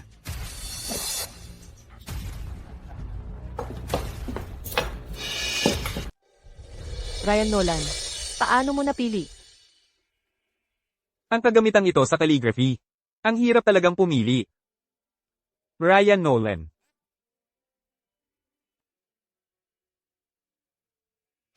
Sino tong batang to? Ang tapang sumulong. Sinusubukan ba niyang haminin sina Owen Bishop at Victor Porter? Ganyang kabata, hindi niya alam kung gaano siya kalayo sa kanila. Hoy, Tool. May lakas ka pala ng loob. Sige, magpakilala ka nga, para malaman ko kung sino ka. Katulong sa Wells Antiques. Ryan Nolan. Wells Antiques, yung luma ng tindahan ng muntik ng malamon ni Hunter Mercer. Di ba? Isa ka lang naman tagapaghatid. Akala mo makakaporma ka rito sa Stoneleaf Gallery? Akala mo sino ka? Nagpapapansin lang yan siguro. Akala mo makakasabay mo sina Owen Bishop, Victor Porter, at Martin Crowley. Hintayin mo, kapag natalo ka, wala ka nang matitira sa'yo. Bata, sa ganyang antas ng kakayahan mo, malamang hindi mo pa naabot ang tunay na level. Ang hindi pagkilala sa sariling lugar ay hindi maganda. Harper Wells, kung wala kang tunay na talento, okay lang. Pero huwag mong hayaang isang baguhan ang magpahiya sa'yo sa lugar na ito. Jamie Blake, sa ginagawa mo. Niloloko mo ba ang isa pang batang ito? Ryan Nolan, ang galing ni Owen Bishop ay kapantay ni Hunter Mercer. May oras ka pang umatras. Tama, itong pangatlong piraso, kupas na talaga ang tinta. Parang hindi tunay. Pero itong una, ay medyo kawili-wili. Kahit mas maputla ang tinta, ito ang orihinal. Ayon sa Bodhisattva, ang nagkakasama-sama ay maghihiwalay din. Siyasatin mo itong si Ryan Nolan, subaybayan ang lahat ng kanyang galaw sa Rivermore. Opo.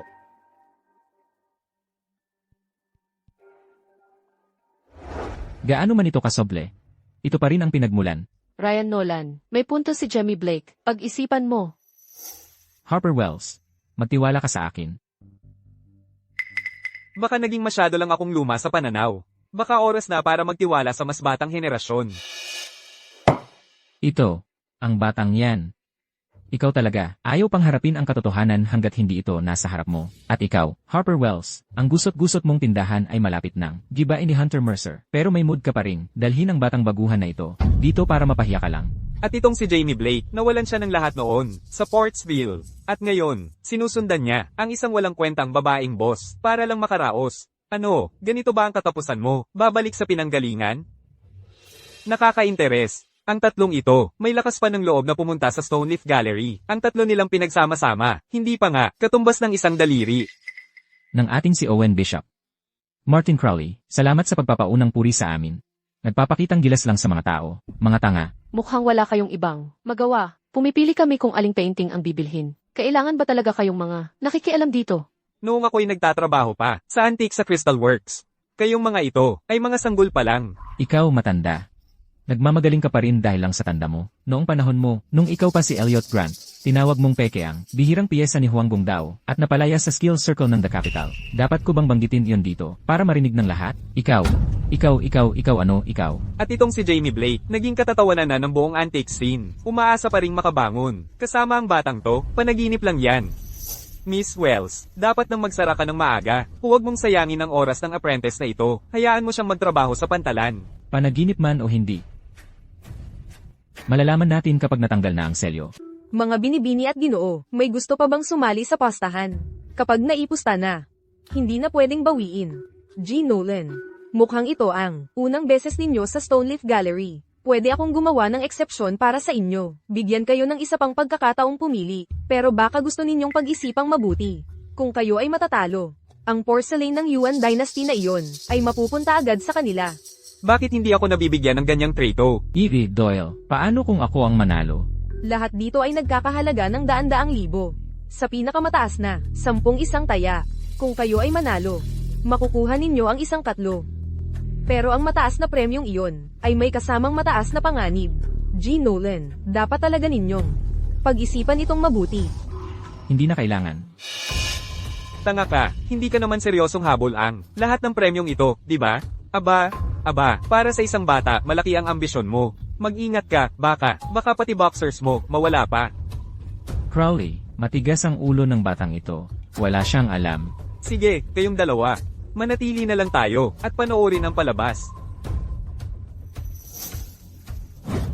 Ito ang pamana ng pamilya kong Bryceland. Ipinupusta ko ito. Harper, Ryan, ano man ang mangyari, nandito lang ako para sa iyo. Huwag kang mag-alala. Okay lang matalo. Huwag lang mawalan ng tapang. Evie, Doyle, 3 bagay ang aming ipinusta. Kung kami ay manalo, lahat ng nasa mesa, ibig sabihin ba nito, amin na ang lahat? Siyempre, Talagang baliw kayong 3. 3 siraulo ang nagpapalabas. Tingnan niyo, nagsimula na ang 3 baliw. tumahimik kayo. Ang round na ito ay medyo interesante. Mukhang lahat dito ay punong-puno ng kumpiyansa ngayong gabi.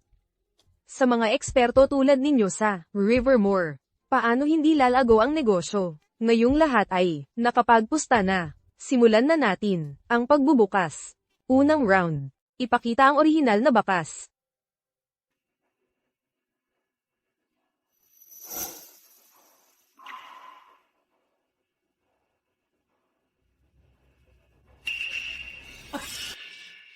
Ito ang unang painting dito, hindi pala ito ang orihinal. Mali na naman ba ang paghusga ko?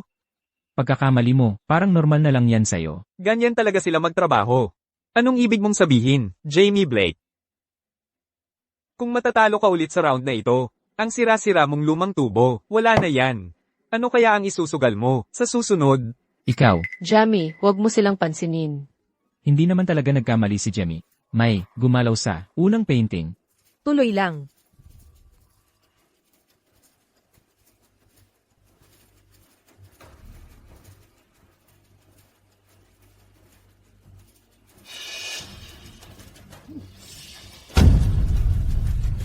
Ano? Paano nangyari yon? Hindi ito ang orihinal. Luma na ang pagkalat ng kulay na yan. Paano ito nangyari? Naiintindihan ko na. Ito ay isang pamamaraan ng pagpapaluma, ang paraan ng Faye mo. May nagretoke ng tinta, pagkatapos mailantad ang ibabaw. Sinadya nilang dagdagan ng tinta.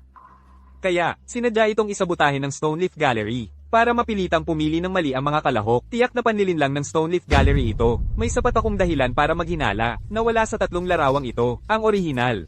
Talaga bang pinag-aalinlanganan ninyong 3, ang Stoneleaf Gallery? Pinag-aalinlanganan ang White Bloom Society. Ang Stoneleaf Gallery ay negosyante. Ang pinakamahalaga sa amin ay ang aming reputasyon. Paano maaaring magkaroon ng usapin na ito'y dayaan? Kung mali ang napili ninyo, kung nagkamali kayo, kayo lang ang dapat sisihin. Dahil kulang ang inyong kakayahan. Nakakatawa, kayong 3 ay dapat mga veterano sa larangan. Pero hindi ninyo alam na sa Stoneleaf Gallery, anumang bagay ay maaaring mangyari. Ryan Nolan, tama ka na naman. Pigilan mo ang panunudyo. Dahil ang swerte ang batang yon, hindi ibig sabihin laging tama ang pipiliin niya. Owen Bishop, wala pa sa atin ang talo. Sa tingin ko, ang grupo ninyo, ang mga nabigo, ang nakatayo rito at nagmamarunong. Ikaw. Tama na, walang patutunguhan, ang pagtatalo ng ganito. Kung matatalo kayo, matalo kayo ng patas. Finley Doyle. Ipakita na ang mga tag. Gusto kong makita mismo, kung may sabotahe nga. Ito na, huling round. Ipakita ang mga tag. Peke. Original piece. Nanalo tayo. Ryan Nolan, nagawa natin. Ryan Nolan, kahanga-hanga iyon. Ang totoo, ito ang original. Isa talaga sa 3 ang tamaan. Ang Stoneleaf Gallery. Hindi rin naglagay ng patibong. Kapag nagbukas na ang Stoneleaf Gallery para sa negosyo, ang reputasyon natin, ang pangalan natin, ay kakalat sa buong Wells Antiques Circle. Kumikilala ba kayo? Doon. Kinikilala namin. Talagang natalo ako ng walang daya. Mali lang ang napagpustahan ko, ganun lang. So lahat ba dito, ay bulag? Maliban sa batang ito, na nakakita ng problema? Imposible yon. Imposible, swerte lang ang gagong ito. Hula mo talaga yon, di ba?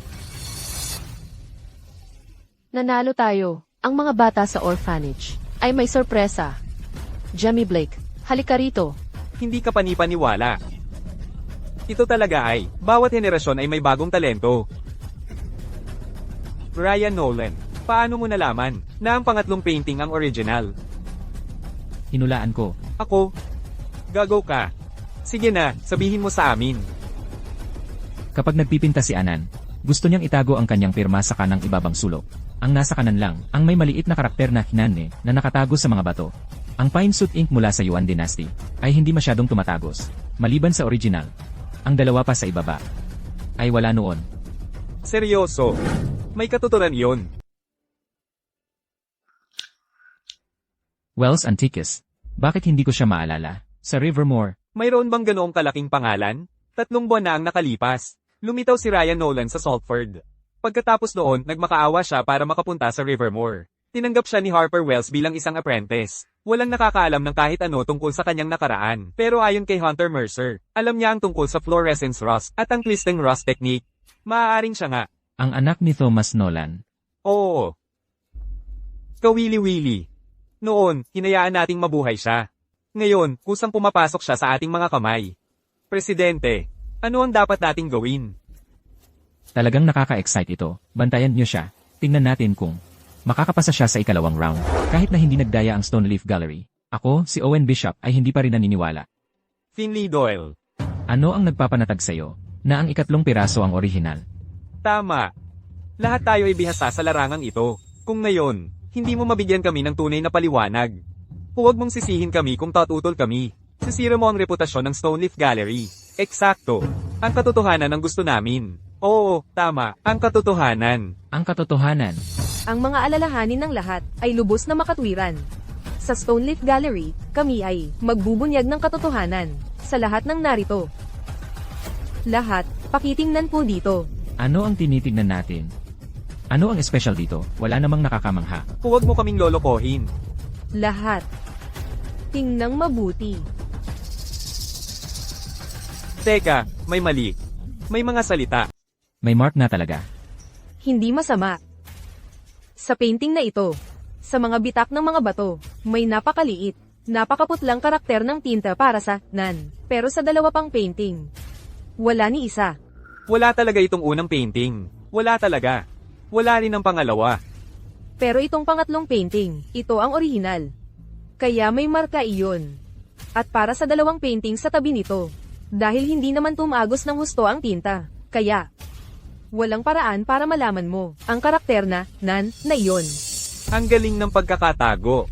Finley Doyle, parang sinadya mo ito. Ganito kaliit ang sulat. Sino kaya ang makakapansin?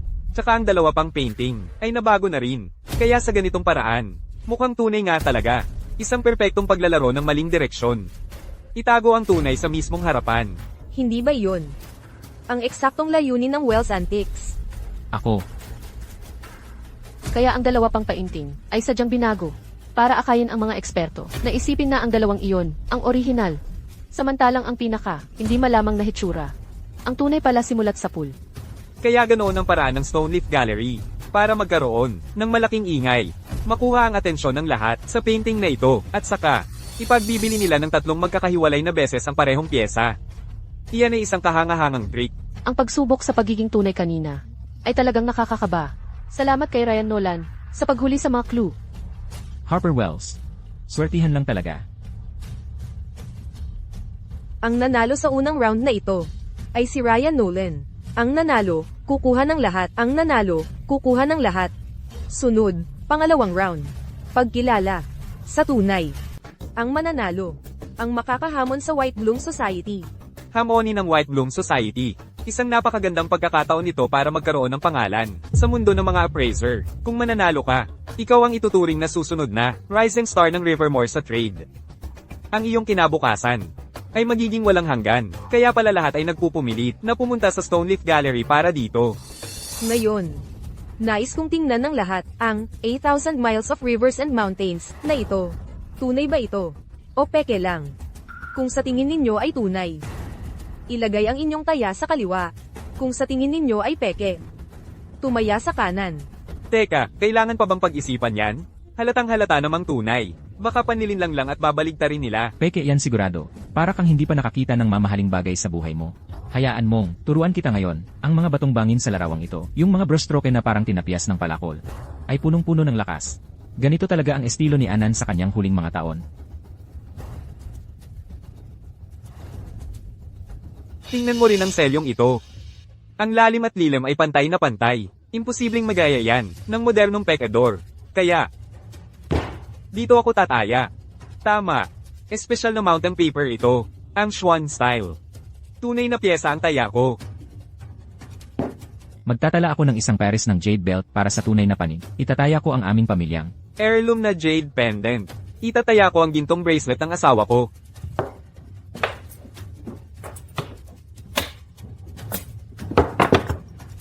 Mukhang lahat kayo dito ay talagang naniniwala sa reputasyon namin sa Stoneleaf Gallery. Inilalabas ng mga tao ang lahat ng uri ng pambihirang kayamanan para dito. Kung hindi dahil sa pastahan, ang Stoneleaf Gallery ay masayang maglalaan ng 1,000,000 piso para ipamahagi sa lahat ng kolektor na tumaya sa panalong panig para na ring nagbibigay Ng pera ng walang kapalit.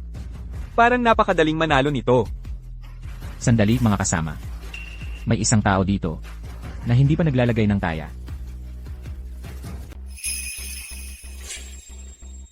Gawa ni Anan. Iilan na lang ang natitira sa mundo. Ang natitira. Pero ang scroll na ito, 1,000 milya ng mga ilog at bundok, mula sa papel hanggang sa tinta, lahat ay nagpapakita ng mga palatandaan ng tunay na edad. Malamang, ito ang tunay. Ryan Nolan. Tama si Jemmy Blake. Sa tingin ko rin ito ay tunay. Fake ito. Ano? Peke. Isang pinturang ganito ang kalidad. Paano ito magiging peke? Bata, sino ka ba? Ano ng karapatan mong pagdudahan kami? Na peke raw ang scroll na ito? Assistant ka lang sa isang sirang-sirang tindahan. Ano ba ang alam mo tungkol sa mga sinaunang pintura mula sa dinastiyang Yuan? Swinerte ka lang noong nakaraan. At ngayon akala mo eksperto ka na. Ang pagiging rebelde ay hindi lang sa ugali. Ang sutla sa scroll na ito ay sutla ng korte mula sa panahon ng Song Yuan. Sa iyong amateur na kakayahan. Sa tingin mo makakalaban mo kami? Naghahanap lang ng atensyon. Sa tingin ko, gusto mo lang magpabida, para lang, makaahon. Mga kaibigan, hayaan niyong magsalita ako. Ang batang ito, ilang buwan lang ang nakalipas, namamalimos sa kalye. Nagtabaho lang ng ilang buwan, at ngayon akala niya, siya na ang dalubhasa sa pagpapatunay ng pintura. Kung tatanungin niyo ako, wala siya kundi isang manloloko. Mga kaibigan, sa opinyon ko, ang katulad niya ay dapat palayasin. Nakakahiya. Palayasin siya. Umalis ka na. Kaya ikaw pala ay isang palamunin at sinungaling. Isang taong walang nakakakilala. Umalis ka na. Huwag mong hadlangan ng negosyo ko. Kung totoo, hindi mo ito mapapeke. Kung peke, hindi mo ito magagawang totoo. Alam mo, laging mainay ang lungsod na ito. Lahat ay naghahabol para sa kanilang parte. Lahat ay naghahabol ng kita. Kaya pinahati ko ng mga tao ko ang painting ni Anan sa 3 piraso. Kayong 3, gamitin niyo ang inyong ulo. Manalo o matalo. Simulan niyo lang ang usapan. Huwag kayong mag-alala, President. Pangako ko sa lahat dito, ay magkakagulo sa 3 painting na yan. Magtatalo hanggang sa mamula ang mukha nila. Ganitong klaseng presyo, napakamahal, kung kayo, ay makakapagbenta ng isang tunay na piraso. Sa halaga ng 3 pirasong pinagsama. Malaki ang kikitain nyo.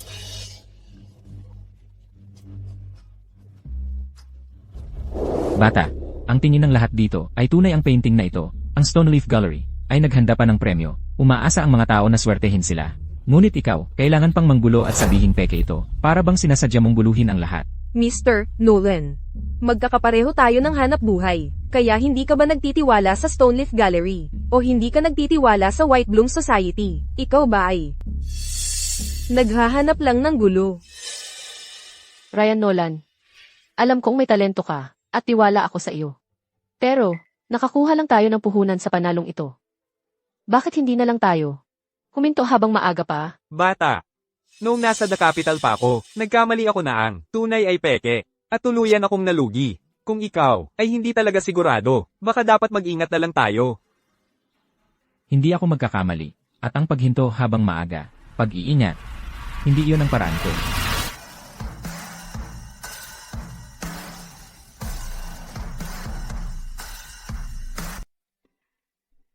Sagad na to. Lahat ng pusta ko nakataya rito. Tinataya kong peke ang painting na ito. Hoy, bata. Sa tingin ko, naparito ka lang, para manggulo. Sa laki ng tinataya ko, sa tingin mo ba nagbibiro lang ako? Ano? Kung matalo ako, ikaw ba ang magbabayad ng lahat? Ako? Loko ka. Seryoso, nawawala ka na sa sarili mo. Bata, wala kang pakialam kung lalong lumala ang sitwasyon, di ba? Harap-harapan mong hinahamon ang lahat dito. Hindi ko na kayang manood lang. Sasabak ako sa'yo. Tatasan ko ang pusta. Kaya mo ba? Paano mo gusto maglaro? Simple lang. Magaling kang magsalita. Palagi kang nagpapasikat dito. Hindi ko na talaga matiis. Kung matalo ako, aalis ako sa Wells Antiques. Pero kung ikaw ang matalo, luluhod ka at puputulan mo ang sarili mong dila. Kaya, takot ka na ngayon, ha? Ryan Nolan, huwag mong tanggapin to. Hayaan mo na at mabuhay ka. Para lumaban sa ibang araw. Tama. Bata ka pa. Huwag kang magpatalisa. Panalo o talo sa isang pastahan lang. Dahan-dahan lang tayo. Kaya, masyadong takot ang batang to, di ba? Nagpapanggap lang pala siya. Duwag pala talaga siya. Nababaliw na ba kayong lahat? Aalis man siya o hindi, ano nang kinalaman ko doon? Bukod pa riyan. Bakit ako magdadagdag pa ng pusta? Seryoso, wala na ba kayong ibang magawa? Yung tatlong yon ang kumokontrol sa lahat, mula pa sa simula. Ang tunay nilang papel, ay higit pa sa pagiging eksperto sa pagkilala ng peke. Malamang para sila sa White Bloom Society. Hoy, bata. Ang galing mo talagang magsalita. Ano ba ang gusto mong tayaan? Sa totoo lang, hindi ko na kayo matiis. Sabihin mo na lang kung paano mo gusto. Sali ako, todo na to. Sa totoo lang, matagal ko na kayong tiniis. Mula pa sa Truth Showdown, hanggang ngayon, hindi kayo tumigil sa pagsasalita. Para kayong mga hayop. Ang yayabang ninyo. Ito ang kondisyon ko. Kapag kayo ang natalo, kailangan niyong umalis sa Wells Path ng tuluyan. Tapos lumuhod kayo at umahol para sa akin. Paano kung ikaw ang matalo? Siyempre, gagawin ko rin ang ginawa mo. Deal. Ryan Nolan, huwag mong ipagsapalaran ito. Matagal na sila sa larong Wells Path. Ang pagkatalo ay pansamantalang paglaho lang para sa kanila. Pero iba ka. Kapag ikaw ang natalo, sira ang kinabukasan mo. Akala mo ba, ito'y simpleng away lang sa kalye? Ang tatlong ito, halata sa isang tingin. Hindi sila mabubuting tao. Kapag may nahanap silang butas, maaari kang mapahamak talaga. Harper Wells. Jemmy Blake. Alam ko ang ginagawa ko. Ayoko lang na masaktan ka. Ang mga appraisal duel ay sumisira sa buhay ng mga tao. Ryan Nolan, makinig ka sa akin ngayon. Hindi ba? Noong bata ako, mainit din ang ulo ko tulad mo. At tingnan mo kung saan ako napunta. Bawiin mo na ang pastahan na ito habang maaga pa. Sa pinakamasamang mangyari, mawawalan lang tayo ng ilang chips. Hindi natin kailangang ipusta ang buong buhay mo. Namaya pa ang tatay ko ng may panghihinayang. Ang panganib na ito, kailangan kong harapin. Tinatanggap ko ang pustahan. CJ. May lakas ng loob ka. Ngayon, dito sa Stoneleaf Gallery, ako ang magiging saksi para sa lahat, ayon sa mga patakaran ng kalakalan. Kapag parehong panig ay sumang-ayon, ang kasunduan ay magkakabisa agad. Sana makakita tayo ng himala. Naniniwala pa rin ako kay Ryan Nolan. Lahat. Oras na para saksihan ang resulta.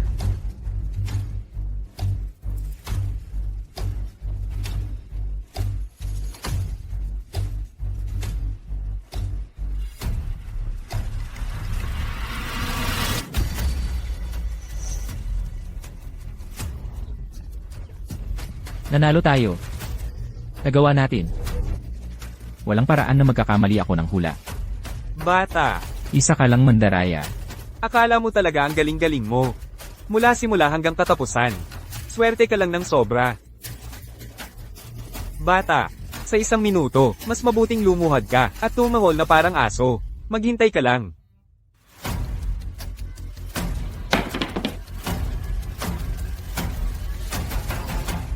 Talunan ka. Sinabi ko na sa'yo simula pa lang, Ryan Nolan, ang galing mo talaga.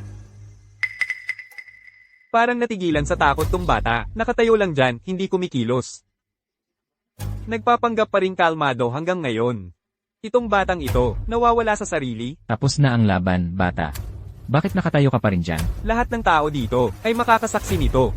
Dahil natalo ka, dito mismo sa harap ng lahat, lumuhad ka at tumahol na parang aso. Wala ka ng lugar sa Wells Antiques. Bata, huwag mong isipin na ang pagpapanggap na tanga ay makakapagpalaya sa'yo. Ano nung pinagtatawanan mo?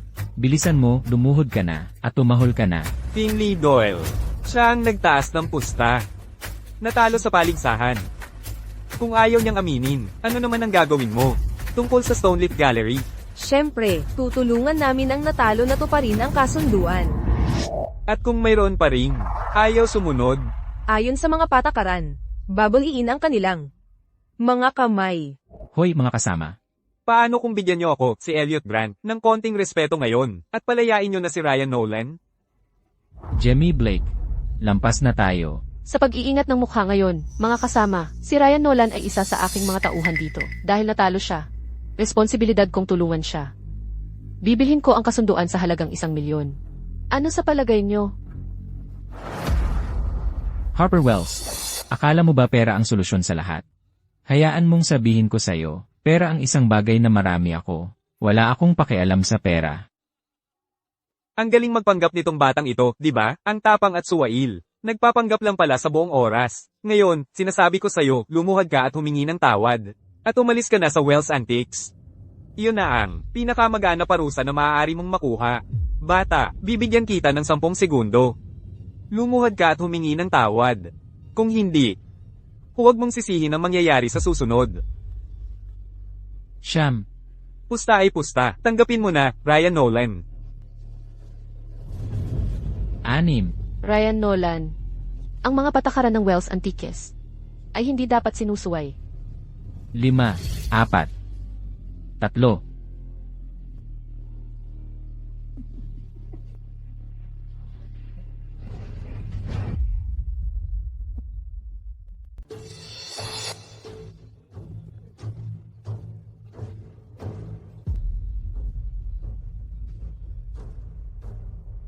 Finley Doyle, Stoneleaf Gallery. Yan lang ba ang ambisyon mo? Tol, nag-iisip ka pa ba? Ang lakas ng loob mong hominin. Ang isang gallery na kasing respetado ng Stoneleaf. Kung pinag-aalinlangan mo ang Stoneleaf, ang totoo, pinag-aalinlangan mo ang White Bloom Society sa likod nito. Hoy, ayaw mo na bang mabuhay? Walang mag-aalaga sa'yo dito. G. Nolan, ano ba talaga ang ibig mong sabihin? Nandito mismo ang label. Paano naging peke yan? Hoy, hindi mo lang aminin ang kasunduan. Pinag-aalinlanganan mo pa ang kredibilidad ng Stoneleaf. Sino ka ba? Kayong gumawa ng mga label. Pero kayo rin ang nag-set up ng painting. G. Nolan, kung magsasalita ka, dapat may ebidensya ka. Kung, dahil lang natalo ka, sa kasunduan kay Owen Bishop, at sa iba pa, at ngayon gusto mong, siran ang Stoneleaf ko. Ay, di yan, ang pinakamagandang galaw mo. Bakit hindi mo na lang aminin? G. Nolan. Hindi naman unang beses na, may nagtanong sa Stoneleaf, pero sa huli laging, paninirang puri lang pala. Kung gusto mong hominin, ang Stoneleaf Gallery ko, kaya ko yan. Pero kung ikaw, ay walang mapatunayan sa sinasabi mo, ayon sa tuntunin ng Wells Antiques, mababali ang 2 kamay mo. Ryan Nolan. Tanggapin mo na lang. Bakit mo pa dadalhin? Sa ganoon, lumuhad ka at humingi ng tawad, gumapang na parang aso, at saka ka umalis sa Wells Antiques. May mga taong di lang matanggap na natalo sila, pero kung handa ka nang magbayad ng 2 kamay, sige, gawin mo. Finley Doyle, paano kung mapatunayan ko ang sinasabi ko? Kung ganoon, ang Stoneleaf Gallery ay mawawalan ng lahat ng kredibilidad. Dito mismo, sa harap ng lahat ng saksi, walang sino man ang magtitiwala sa Stoneleaf Gallery o maniniwala sa White Bloom Society muli. Ang ebidensyang ito, nandyan mismo sa punong iyon. Anak, pwede bang mag-isip ka muna? Pwede bang mag-isip ka muna bago ka magsalita? Ano ng problema sa punong ito? Ito ba talaga ang sinasabi mong ebidensya mo? Ang mga pintor mula sa Yuan Dynasty ay gumamit ng mga brush na gawa sa balahibo ng lobo, na ang dulo ay matulis na parang karayom. Mayroong tuntunin na ang malinaw na gilid ng brush ay nagpapakita ng mga bristle. Ngunit kung titingnan mo ang mga sanga ng puno, Ang pagbrush ay napakalinis, parang basang sinulid. Ang mga gilid ay nagkakalat at malabo. Ito dito ay galing sa modernong nylon brush. Ano? Paano nangyari yon? Ang mga nylon brush ay mas mababa ang elasticity at bilog ang dulo nila. Kaya paano ka makakakuha ng mga matutulis, parang kutsilyong linya gaya ng sa brush na gawa sa balahibo ng lobo? Eksakto. Naghiwa-hiwalay ang dulo ng brush na gawa sa balahibo ng lobo. At kapag nagpinta ka ng puno ay magkakaroon ka ng mga feathering na stroke. Tingnan mo lang. Wala ni isang sirang stroke sa mga punong ito, puro patay na linya. Walang feathering kahit kaunti. Ngayon, naniniwala pa rin ba kayo na tunay ang painting na ito? Tama si Ryan Nolan. Walang paraan para tanggihan yon. Kaya peke ang painting na ito. Lahat ng ito ay inayos ng Stoneleaf Gallery. Ngayon naiintindihan ko na kung mapapaniwala mo ang mga tao na tunay ang painting na ito. Ang presyo ay tataas ng husto. Ang tatlong painting na ito ay maaaring ibenta ng milyon-milyon. Kahit na nasa malayo, ako rito, naririnig ko ang iniisip ng Stoneleaf Gallery. Ang team sa Stoneleaf Gallery, nagtulungan sila sa mga dalubhasa, harapang nagpeke at nagbenta ng huwad. Nilabag ang mga tuntuning sinusunod nating lahat. Nagtataka ako kung sino pa ang magtitiwala sa inyo muli. Mga kasama, si Ryan Nolan ay gumawa ng isang malaking bagay ngayon. Ibinunyag ang buong operasyong ito para sa inyo. Fake? Paano naging peke ito? Tayo ay lahat ay niloko ng Stoneleaf Gallery. Mula simula hanggang wakas, tayo'y mga piyon lamang sa laro ni Brian Masters. Kaya, sino ba ang dapat maglupasay at kumahol na parang aso ngayon? Ryan Nolan, gusto mo kaming lumuhod? Kung gusto mo kaming kumahol, sige. Magpakatotoo ka. Ilang dekada na akong naghahusto sa larangan ng craft. Kahit na natalo ako, hindi pwede na susunod ako sa isang apprentice. Na tulad mo, sumang-ayon tayo sa Postahan. Totoo yan. Pero gumamit ka ng maduming paraan para manalo.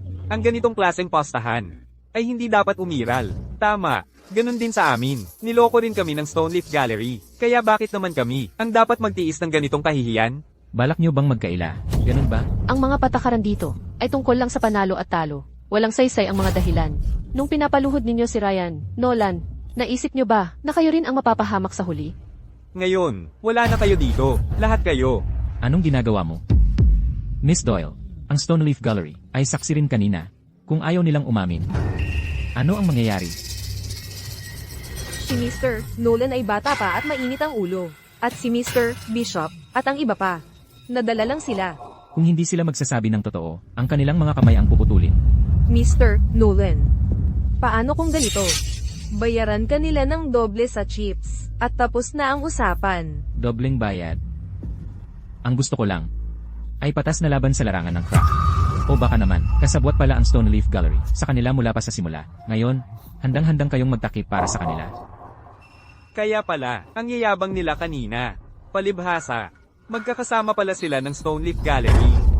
Kung ang Stoneleaf Gallery, Ay hindi magsasalita at magdedesisyon. sino pa ang magtitiwala? Sa lugar na ito, Stoneleaf Gallery, kayo ang nag-set up ng laro, pero ang sarili niyong mga patakaran ay wala palang saysay, ha? Anong nangyayari? Kayong tatlo. Pusta ay pusta, oras na para magbayad. Huwag niyo akong pilitin. Aminin mo ba o hindi? Ako. Si Owen Bishop, yung gwapong lalaki. Natalo pero ayaw aminin. Duwag. Dapat matagal nang nawala sa larong ito. Karapat dapat sa'yo yan. Orf. Ikaw ang may kagagawan nito. Pagkatapos nito, hindi na ako muling magtitiwala sa Stoneleaf Gallery o kahit na sinong tinatawag na mga dalubhasa sa trabaho. Ito ang tinatawag nilang ang masamang gawa ay may katumbas na parusa.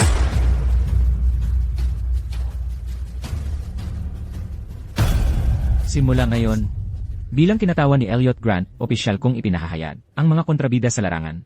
Owen Bishop, Martin Crowley, Victor Porter, ay permanenteng pinatalsik mula sa propesyon. Elliot Grant, Dapat matagal ko nang nahulaan ito. Ikaw, bata. Ikaw pala si Elliot Grant. Kaya pala, Ang galing ka talaga ni Ryan Nolan. paano siya naging si Elliot Grant? May iba bang nagpapanggap? Kung alam lang naming si Elliot Grant ka, paano kami makikipagkumpetensya sa'yo? Kayong tatlo. Alis na kayo. Mula ngayon, kung may lakas pa kayo ng loob na tumapak muli sa guild ng mga artisan, kukumpiskahin ang lahat ng illegal ninyong kita. Kung lalabag kayo sa batas, papanagutin kayo tulad ng iba. Ano ba ito? Sige, umalis na tayo. Miss Doyle, kung sino ang manalo, ay maaaring hamunin ang White Bloom Society. Pinipili kong magpatuloy sa paghamon. Sige. Presidente Masters. Matagal ka nang hinihintay.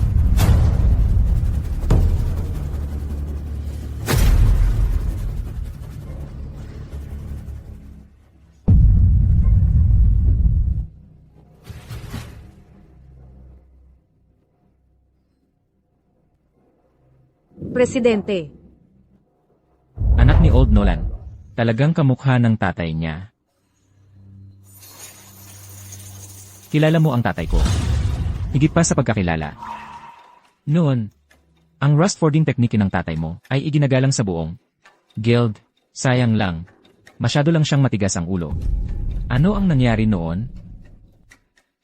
Hindi ko masasabi. Hindi ko masasabi. Bakit hindi mo masabi, anak? Mahirap ang pinagdadaanan mo. Gusto mo ba ng tulong para malampasan ito?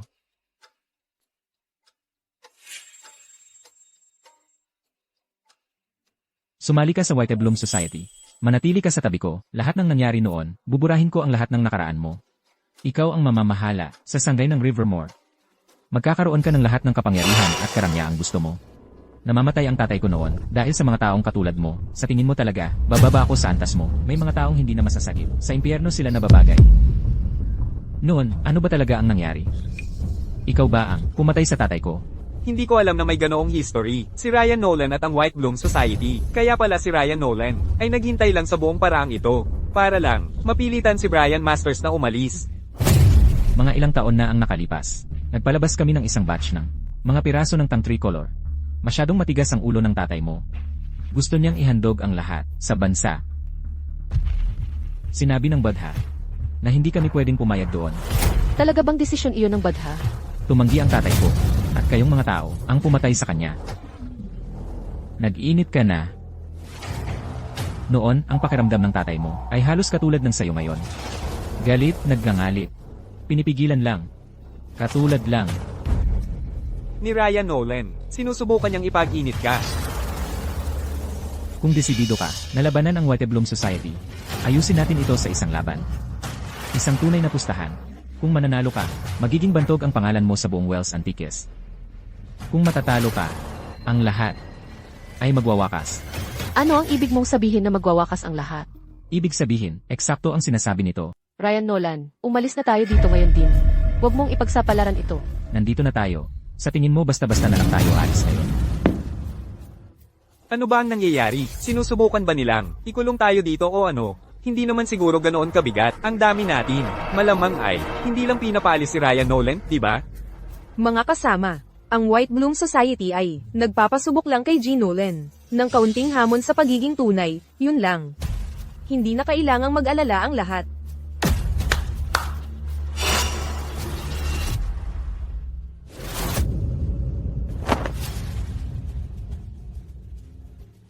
Ito ay isang rebulto ng Badha mula sa dinastyang Song.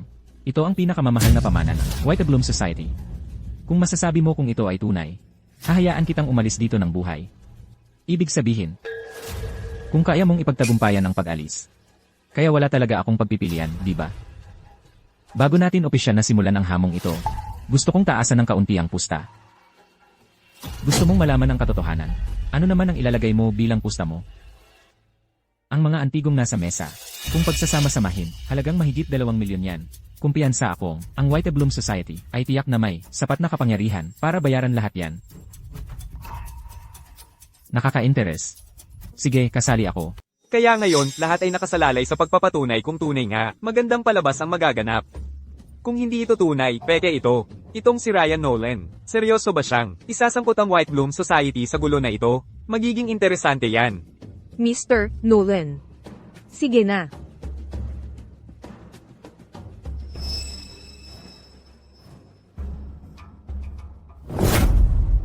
Ano ba nangyayari kay Ryan Nolan? Bakit hindi siya kumikilos? Kakalabanin niya si Brian Masters sa isang labanan ng pagpapatunay. Napakaliit ng tsansa niyang manalo. Sa sandaling magsalita si Brian, parang batas na ang kanyang salita. Well, Ryan Nolan, Huwag kang mag-alala, may sarili siyang paraan ng pag-ayos ng mga bagay. Mr. Nolan, kung hindi ka sigurado, pwede kang magsalita. Walang tatawa sa'yo dahil doon. Lampas 10 minuto na ngayon. At wala pa rin siyang nasasabi. Sa totoo lang, hindi mo maiwasang mabahala habang pinapanood. Ang oras ni President Masters ay limitado. Mr. Nolan, ang estatwang Buddha bang ito ay tunay o hindi? Tunay o hindi? Ang nunal sa noo ng Buddha ay minarkahan ng sinabar. Ang mga estatwa ng Buddha mula sa Song Dynasty ay nangangailangan na ang nunal ay tuldukan ng purple hair. Ang pigment ay ginawa sa pamamagitan ng pagdidikdik ng rosewood. Imposibleng maging ganito kamatingkad na pula. Mayroon ka palang kakayahan, pero mali yan. Brian Nolan. Nakita ko na ang mga estatwang Buddha na tulad nito. Ang markang sinabar ang talagang mahalaga para sa isang tunay na pyesa. Malapit na. Kailangan pang patagalin ng kaunti. Bibigyan pa kita ng 2 minuto kung hindi ka makapagdesisyon pagkatapos. Ang White Bloom Society ay ituturing itong pagkatalo mo. Masyadong agresibo ang White Bloom Society. Ilang minuto lang naman siyang nahuli. Bakit hindi pa nila kayang maghintay? Sabi ng markang ito, galing ito sa Xian de era ng Song Dynasty. Ang inscription. May natirang wax sa puwang malapit sa pirma. Mukhang ito'y pinatch up. Pero ang patina sa katawan ng Buddha ay tunay na tunay. Baka nagkaroon ng restoration ang lumang Buddha kamakailan. May mga nasirang antigong bagay na ipinapa-repair talaga, kaya nga mukhang magkasalungat. Ang ganitong klase ang pinakamahirap kilalanin. Brian Nolan. Kailangan mo talagang tingnang mabuti. Tama na ang pag-ikot-ikot. Kaya, totoo ba ito o hindi? Tingnan ko ang backlight. Ang estatwang Buddha ay may pattern ng nakakulot na sanga sa backlight. Ang mga piyesa ng Song Dynasty ay pumapakaliwa, pero ito, pakanan ang pagkakalito. May mali. Bata, wala ka ng oras. Ayaw na ayaw ng Buddha sa mga nagpapagulo. Natalo ka. Ang sama nito, talagang masama ito. Nandito na ang mga pulis. Ginoong Pangulo, may tumawag ng pulis. Tumigil ka dyan. Akala mo makakalabas ka lang dito. Kung lalabanan mo ako ngayon, dadagdagan mo lang ang kaso mo. Maaga kang tumawag ng pulis, di ba? Pinapatagal mo lang ang oras. Ang ginagawa ko lang ay sinisigurong totoo ito o hindi. Ngunit ikaw, Ginoong Pangulo, parang takot na takot ka sa pagkaantala. Parang takot na takot ka sa mga pulis. Walang gumagalaw. May natanggap kaming ulat. Ang lugar na ito ay pinaghihinalaang nagtutulak ng ilegal na mga artifact. Bakit mo ako dinadakip? Alam mo ba kung sino ako? Hindi importante kung sino ka. Kapag lumabag ka sa batas, pananagutan mo yan. Official Brian Scott. Ako ang tumawag ng pulis kanina. Sa sandaling ito, sasama kami sa inyo para magbigay ng aming salaysay. Sige. Maaga kang tumawag ng pulis. Panahon na para ayusin natin ang mga utang sa mundo ng antigo. Tuso kang gago ka talaga. Papunta tayo sa Stoneleaf Gallery ngayon. Kailangan natin ng backup plan. Tama ka. Kilala ang White Bloom Society sa pagganti pagkatapos ng pangyayari. Kahit na manalo tayo sa Authenticity Challenge, natatakot ako na baka tambangan nila tayo sa isang eskinita. May sarili akong paraan para rito. Ano nang iniisip mo? Ano ba ang plano mo? Tumawag. Tatawag kanino? Rivermore Police Department. Isipin mo. Tiyak na may mga kalokohan sa likod ng Stoneleaf Gallery. Ang kailangan lang nating gawin ay magbigay ng tip sa pulisya. Tiyak na may magbabantay sa kanila. Hindi ba't lalo lang iyan magpapagulo? Anonymous tip ito, kaya hindi malalaman ang pagkakakilanlan natin. Pero magiging mas maingat sila kung sakali mang may mangyari sa atin sa loob. Kahit papaano ay may mga mata sa labas. Grabe, ang lupit mo talaga. Ang pagpuksa ng kasamaan ang tama. Walang kinalaman ang kalupitan doon. Bukod pa riyan nang magpasya ko na pumunta sa iyong Stoneleaf Gallery. Hindi ko na plano. Natalunin ka lang sa pamamagitan ng kasanayan sa pagkilala. Mukhang mapupunta na ako sa bilangguan. Hindi mo malalaman ang katotohanan tungkol sa iyong ama. Ang nangyari sa aking ama noon. Naniniwala ako na ang batas ang magbibigay sa akin ng mga sagot. Dalhin mo siya. President,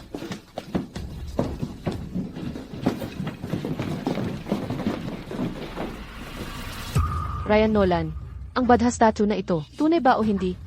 Sa laraan natin, hindi lang usapin ng tunay o peke, kundi ng pagpanig sa tama. Kung tunay man o hindi ang Buddha statue na ito, ay lampas na sa orihinal nitong kahulugan.